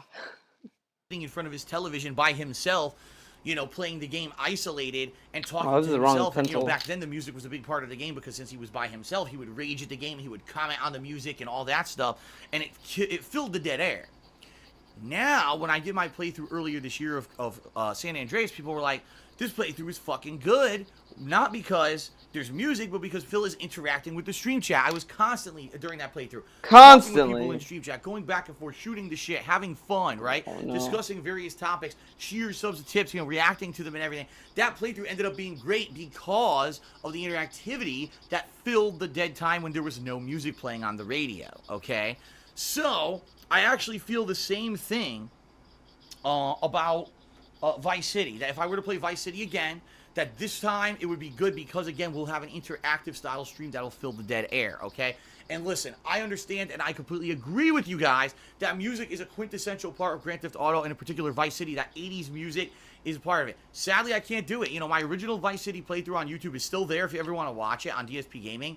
It's been destroyed. Half the videos are content ID matched, if not more. Most of those that got content ID matched had some negative thing happen. Either the music had to be removed, which means the video sounds like a fucking tin can inside of a closet, or the video was outright just muted. You can't even hear audio, or in some cases the music was the videos were blocked and you can't even fucking watch them. Like, it's impossible to watch Grand Theft Auto Vice City from start to finish right now on YouTube, my old playthrough, because it's all been destroyed and ruined by YouTube's content ID match system. So I have to, and even some people say, well, just play it for Twitch and don't put it on YouTube. I can't. Twitch now has the same thing. Where just recently, people got content or copyright strikes against their channels, and their channels got suspended because they had games as well as streams with music, copyrighted music playing in it, and all the music in Grand Theft Auto is licensed third-party. Now, I like how YouTube has that system. It sucks. It's garbage. Fuck that. Fuck you. Stupid YouTube. Twitch has the same fucking system. Hey, yo, Twitch has the same system. Pretty cool, right? Pretty awesome. You can't, like, do it, get copyright strikes, but it's all good. Music that could easily be stricken by copyright. So even if I upload it just to Twitch and leave an archive on Twitch, that could be taken down too. And now you're putting my Twitch channel at risk. So I can't do it, guys. I'm sorry. It's too much of a risk. I'm going to play Vice City again, but it's going to be with no music. All right? So when exactly will I be starting Vice City again? Maybe this week. If, you know, I'm playing Silent Hill, I'm playing Persona 5, I'm balancing that with Street Fighter and Battle Royale stuff, and people get bored, then I might consider, okay, let's, for the hell of it, let's just start mixing in Vice City, and now we have 3 games that we could juggle between that are all completely different styles of games, and that'll definitely give us a lot to do this month, okay? We'll see. If people are digging Persona 5 and Silent Hill 2 and don't want to have to wait to see those games more, then maybe I'll just play those 2 games this week, okay? The elephant in the room again, I talked about this last week, I'll talk about it again, is Octopath Traveler. You may say, Octopath Traveler came out this Friday, you're not playing it, what's going on? I can't play 2 JRPGs at once, it's just not going to work. I know it's not going to fucking work. So what I'm going to do is I'm going to finish Persona 5, and once I finish it, then I'm going to begin Octopath Traveler. So it's going to be a week or 2 late from being a new... Oh, man. He told us that and it never happened. But he did play Final Fantasy IV, a game that everyone loves. Everyone loved the Final Fantasy IV playthrough. People were going crazy for it.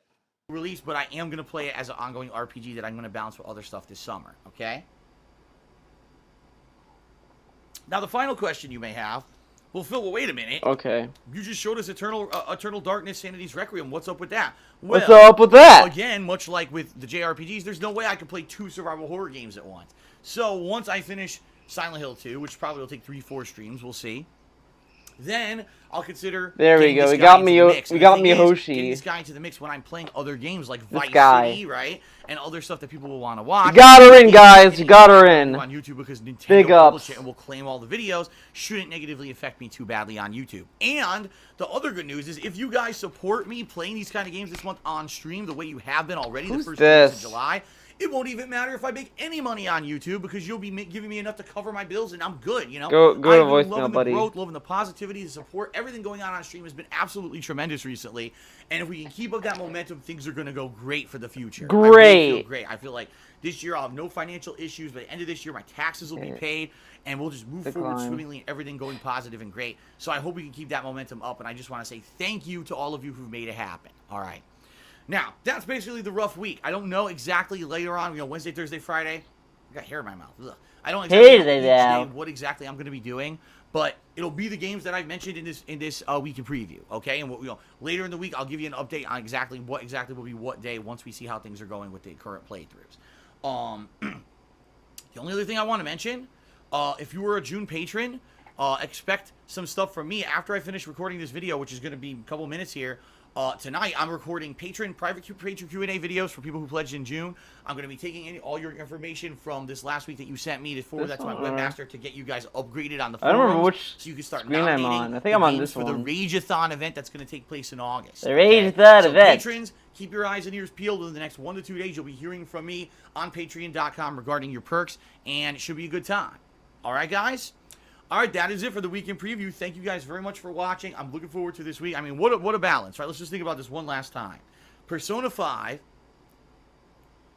Red Faction Guerrilla Remaster concluding, some Street Fighter and Battle Royale, the Battle Royale 2, and if things, depending on how Battle Royale, Vice City. That's a lot of good variety stuff for this week, right? And I'm excited. And, as we're moving on, we're going to get other games like Eternal Darkness. We're going to get Octopath Traveler. Lots of fun stuff going on this summer. Good summer so far.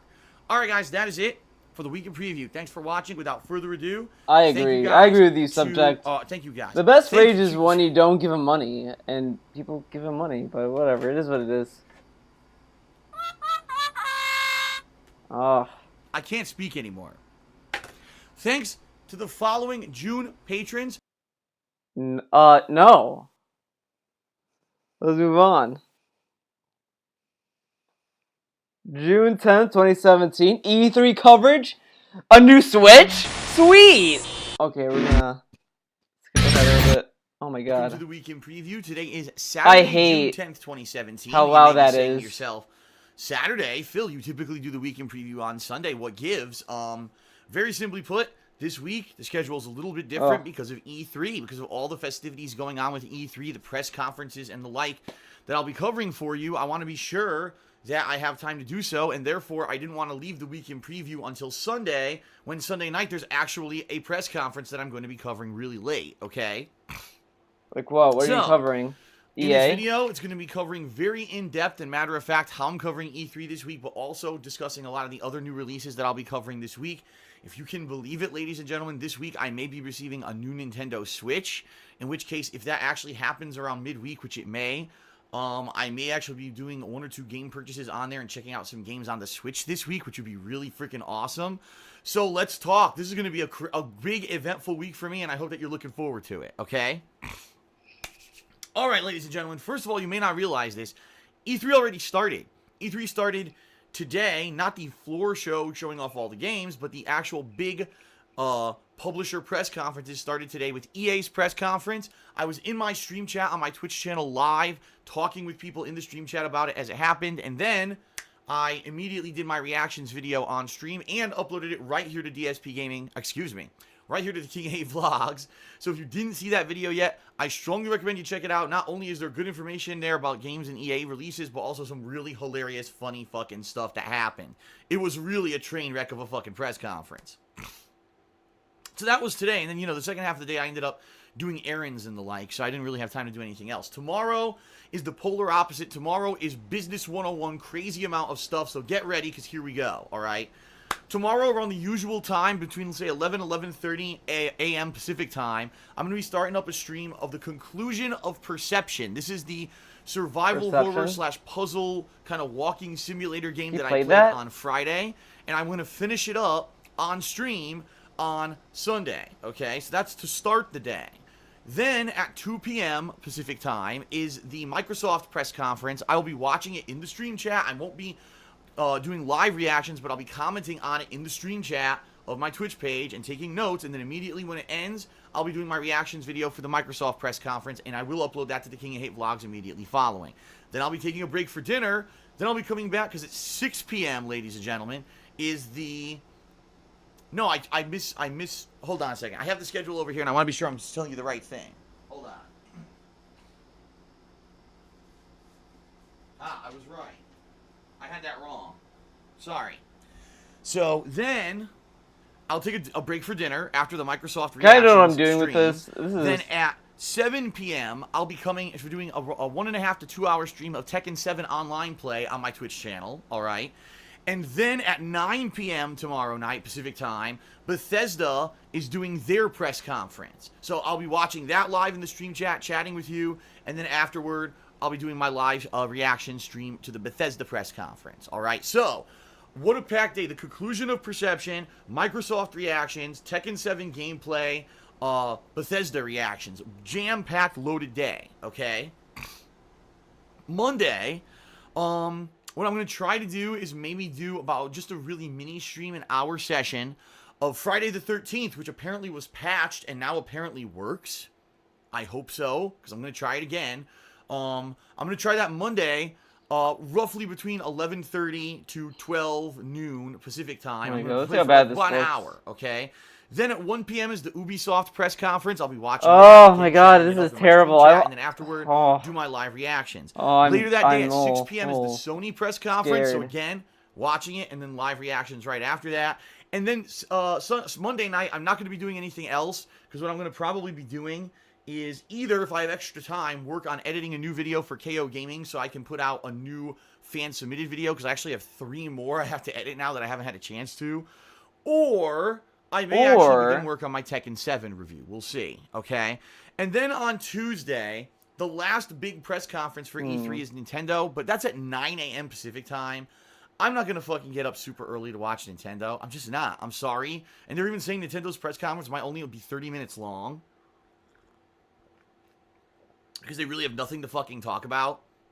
I'm not going to go crazy. Nintendo has nothing to talk about. Okay. On Tuesday, I'm actually going to do a normal gameplay stream like I usually do. It'll start between noon, or excuse me, 11 to 11:30 Pacific time. It's going to be Persona 5 coming back for the first time in over a week. Okay, so a full Persona 5 stream coming up this Tuesday.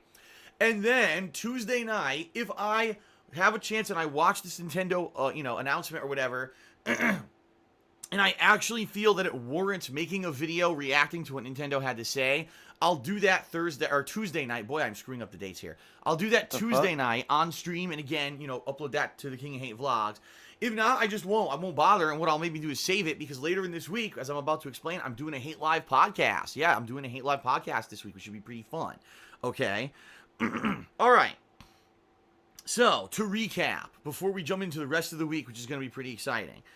Tomorrow, Sunday, it's going to be the conclusion of Perception, Microsoft press conference reactions, Tekken 7 gameplay, and Bethesda press conference reactions. Monday, it's going to be a little bit of Friday the 13th, followed by the Ubisoft press conference reactions and the Sony press conference reactions, and then I'm going to work at stuff offline afterward. Tuesday, a full gameplay stream of Persona 5, and then if I want to react to the Nintendo stuff, I will. If not, then I'm probably going to be working on edited stuff like my Tekken 7 review Tuesday night, alright?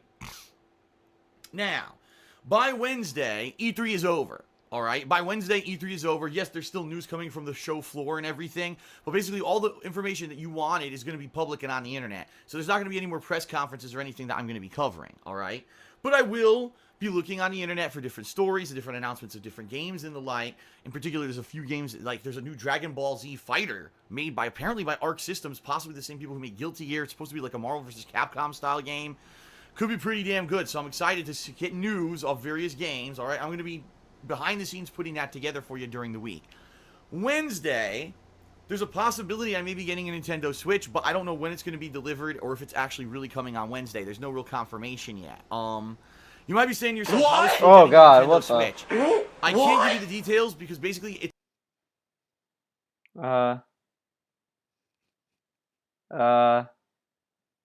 I guess, text-to-speech, died on you. But, I'll take care of it. Cat's makeup, shotgun donated, $1. Oh, well, I'm gonna try refreshing it. Maybe it's gonna do it. Hold up. What? Oh wow, no text-to-speech for you apparently. Maybe it's a setting I have, and I don't know I have it. Whoops. it's a viewer and fan of mine who wants to remain anonymous, basically because they're afraid that if they come out and, you know, I give them a shout out that they're going to be trolled. But basically a fan who was really upset when my Nintendo Switch that I bought earlier this year broke because they wanted to see me cover all the Nintendo Switch games, including right now Ultra Street Fighter 4 Ultra Street Fighter 2 that's now been out for 2 weeks and I haven't been able to play it. They were like, this sucks. And, you know, ARMS, actually, is supposed to be coming out, I believe, at the end of this week. And that's a game people wanted to see me cover, and I can't cover it if I don't have a Switch. And I'm sorry, I'm just not dropping another $300 on a console that was faulty to begin with. And plus, there are none. I couldn't find any consoles anywhere, any Switches around me. So, if and when I get this Switch this week, I think it might be a try out spam Ultra Street Fighter filter. 2. As you guys know, basically what Ultra Street Fighter 2 is Super Street Fighter 2 Turbo. The Street Fighter game that that's the one I've always been the best at. Not that I'm the best overall. You know, it's one of those things I don't know necessarily if I want to enable it, because I was watching Tevin streams, and I'm not going to necessarily say, like, oh yeah, fuck that, but, I don't know, I kind of feel like that would get annoying after a while, like, just hearing like, a lot of spam like that, but I don't know. I mean, if it's something that people, like, really, really want, I might consider changing that, but I just not a fan of spam stuff either, so best at when it comes to competitive fighters. And this version of the game, yeah, it might have a few tweaks here or there and a new character here or there, but for the most part, it's going to be the same as Super Street Fighter 2 Turbo HD Remix that was released almost 10 years ago now, I believe. Yeah. So I agree. Like, I'm not gonna. I think that would be a really fun couple sessions and something that I could go back to because I know how to play with every character in Super Turbo, and I could show off some really fun stuff in that game, and I think that would be really fun. Okay. So if and when I get a Switch, that's going to be gameplay streams this week. All right. I'm not done with Tekken. I still want to do a little bit more Tekken coverage, maybe try out one or two more characters, or just continuously kind of go back a little bit every once in a while to play online. So there will be some more Tekken coverage this week, and I will be reviewing Tekken on KO Gaming by the end of this week. All right. On Thursday of this coming week, so what date would that be? That would actually be Thursday the 15th. I'm going to be doing an episode of Hate Live, my podcast. That's going to be my main stream this coming Thursday. And the primary focus of the podcast is going to be E3. What I'm going to do is kind of summarize the things that I liked and I disliked about each of the major press conferences and rank them and let you know what I think kind of was the best thing at E3 this year and maybe what was like one of the worst things at E3 this year. All right, we'll see. But, you know, that's kind of what I want to do on the negative podcast. DSP. Of course, the podcast will also discuss all kinds of stuff. Like Career cat. events, things going on with me in the business, games that I'm playing, like status updates. There's so much stuff going on for the summer right now in regards to my summer projects and stuff that I want to do on stream and everything. And I think it's a lot of information I can relay to you on the podcast, plus live Q&A, right? There'll be live Q&A on the podcast, so definitely check that out this coming Thursday, okay? And then for the rest of the week, quite honestly, I want to play it by ear, and here's why I say that.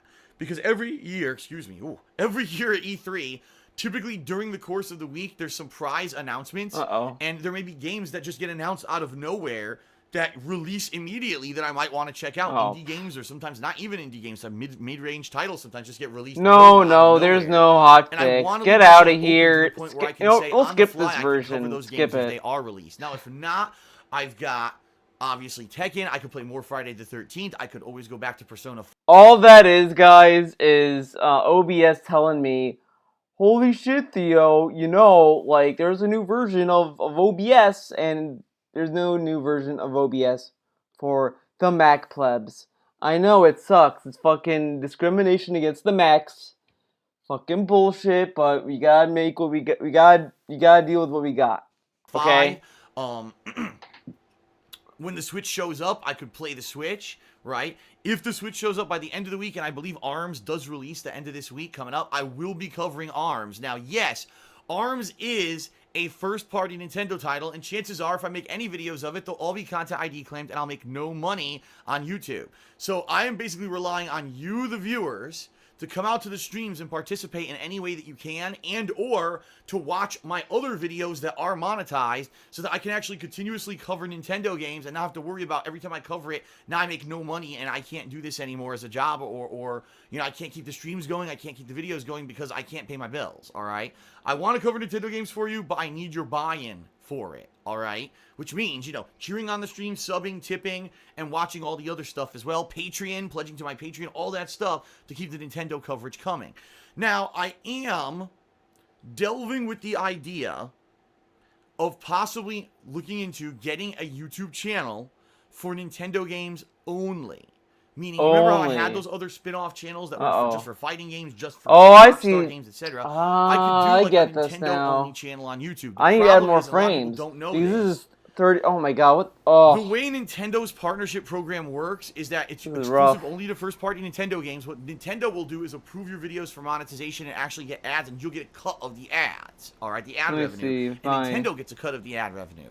The problem is, and this is the dumbest fucking program ever made, because guess what? You have to have your videos live and viewable on that page for about 3 days before Nintendo reviews them and either says thumbs up or thumbs down. Now, most people watch videos in the first 3 days.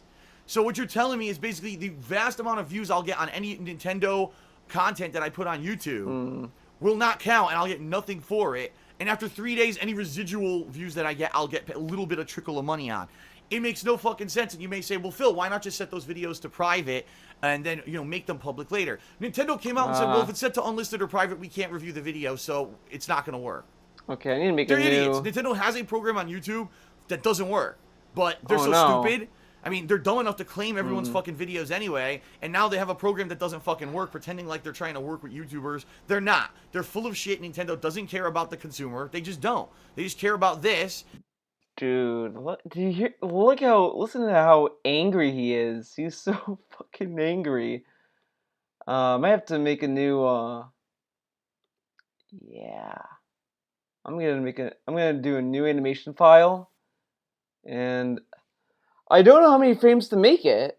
You know, like I feel like let's make a new animation. Let's see. The frame rate is 30.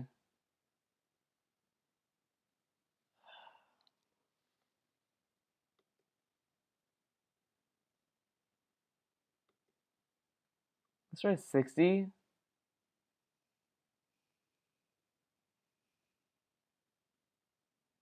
Like, is there a way to, oh my god, this is... Make a new one.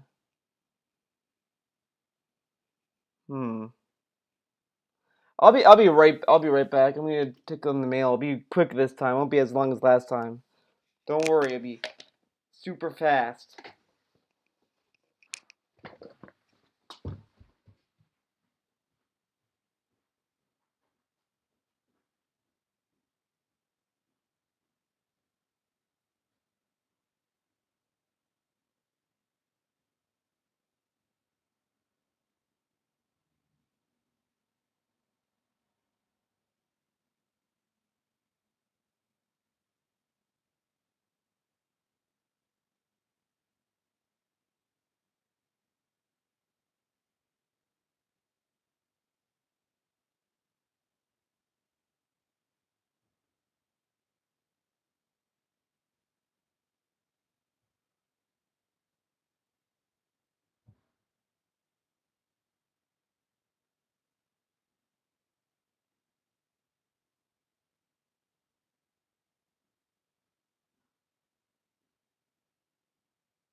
I'm back.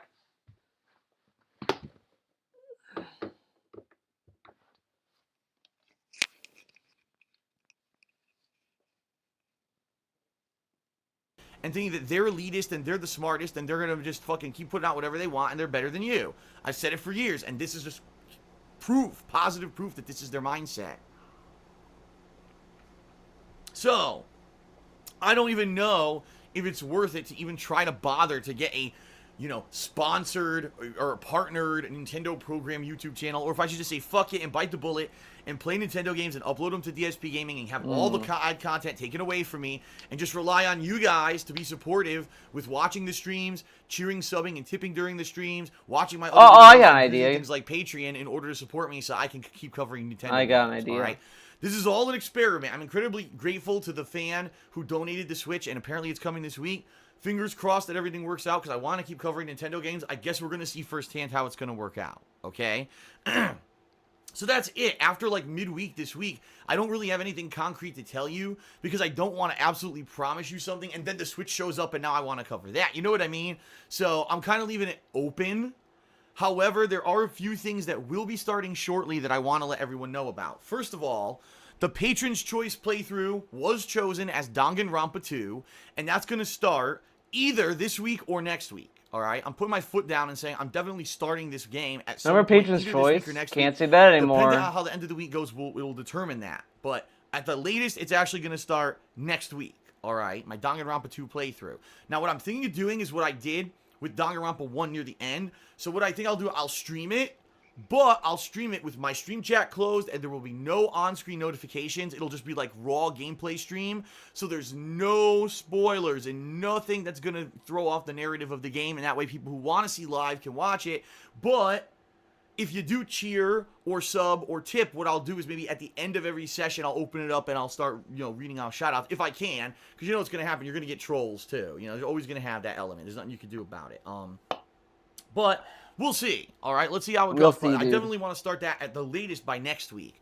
And then the big thing, I'm going to talk about this on Hate Live podcast this week, the choice between, do I want to do Dark Souls 2 Scholar of the First Sin? Do I want to do a Red Dead Redemption, you know, new fresh run to get myself refreshed for the game for next year, or the sequel next year? Or do I want to do one of the classic GTAs again, like Vice City or San Andreas? Because those playthroughs have all but been destroyed with content ID claims, blocked videos, muted videos, or the sequel next year.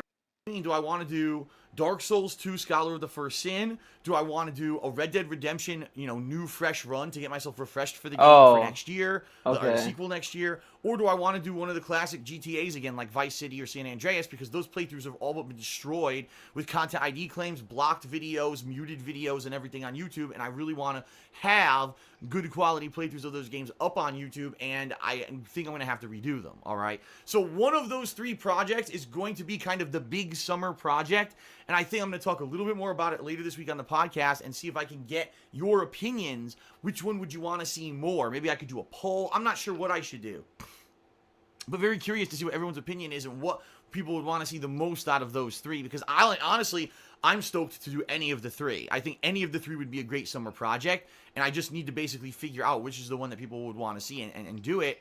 So I guess we'll find out, all right? Nice. One final announcement.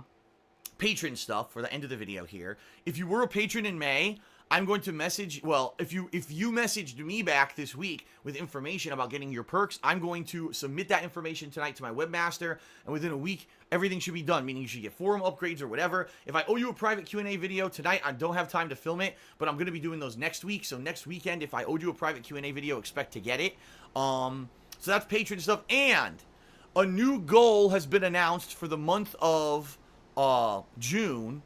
And I apologize because I forgot to interject the damn thing into here. I was going to do it. And I don't think I'm going to be able to do it now because I'm not at my computer to set it up. Basically, the June goal for my Patreon is a gotta go fast Patron's Choice event where if you pledge $5 or more by the end of this month to patreon.com/darksidephil, he was doing a lot of them. You're going to be voting on a full playthrough of one of three Sonic games, either Sonic Adventure 1, Sonic Adventure 2, or Shadow the Hedgehog.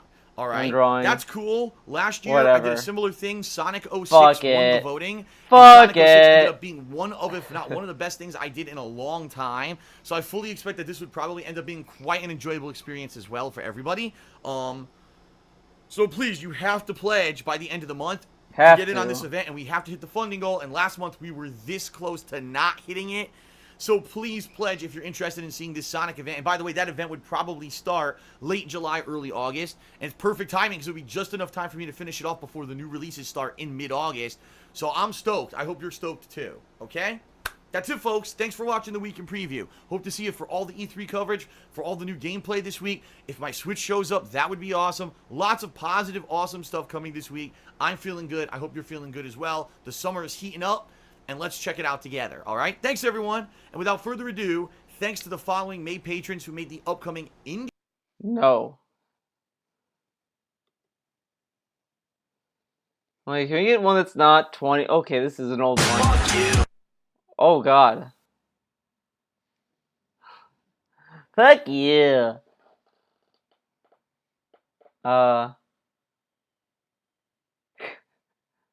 It literally said fuck you for like a second. Oh, Machinima, what up? What up, Machinima? Oh, God.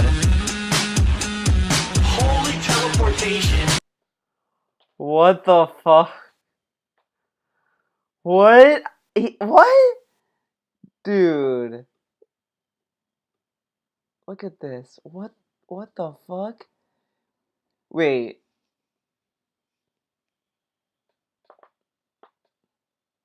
Who created this? Who created this monstrosity? Clearly not Jamie. And music by The Mass Effect. The Mass Effect. Oops. Sorry, I didn't mean to insult anyone there. There's a little glitch in the intro this week where it played the end of the intro first. It says, fuck you. And then it rewound the intro and played it again. Sorry about that, everyone. I was not trying to say fuck you. And my hair's a little... What? Oh. Goofy this week as well. It's like puffy. I don't know what's going on. All right, so welcome to the Weekend Preview for Sunday, March 9th, 2014. And this is a doozy of a week. In fact, I'm going to say this is... Oh my god, Buffer City.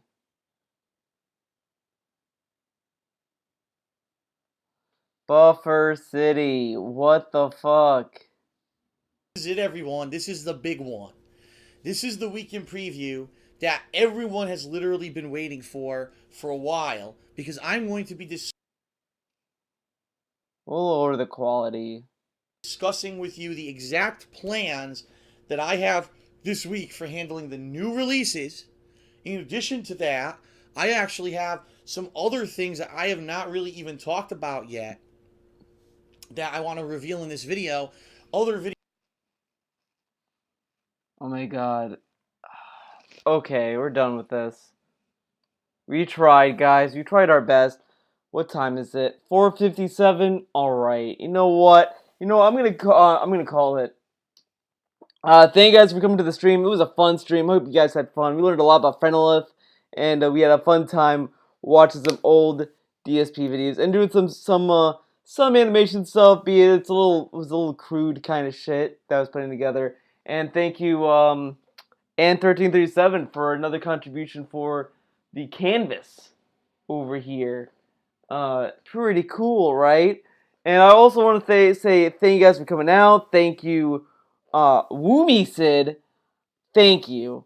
From one Greek to another, have an amazing day. Thank you, Woomy Sid. That means a lot to me. You know, us Greeks gotta stick together. Thank you, everyone who tipped today, and 1337 who tipped $1 and another and $3.50. Thank you, Colbin, for that $50 tip, and thank you, Beef Boss, for the $1 tip, and Cat's Makeup Shotgun. Oh, thank you all. It was a great fun time. I was like really stressed for like a while, and then doing these streams, like even the Twitch stream I did back then was awesome. A few days ago, it was pretty fun. Hope you guys had a good time with this stream. Hope to see you in the next one. I think I'm gonna go back to Persona 3 in the next stream, or I might do the ending of Indivisible for you guys.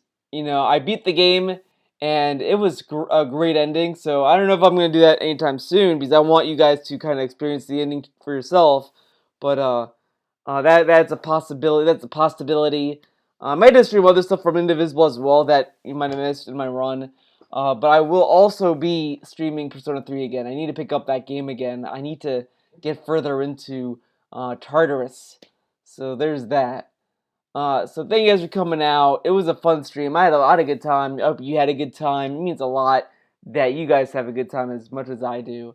So thank you guys for coming out. See you in the next one. And I have an Artcast in the works as well, which is pretty cool. I have to get some gameplay footage too. A little hint right there, but I can't really say goodbye correctly because I keep saying goodbye. So I'm just gonna march on over to my little OBS machine here and say thank you for watching, and good night and safe week. See you in the next stream.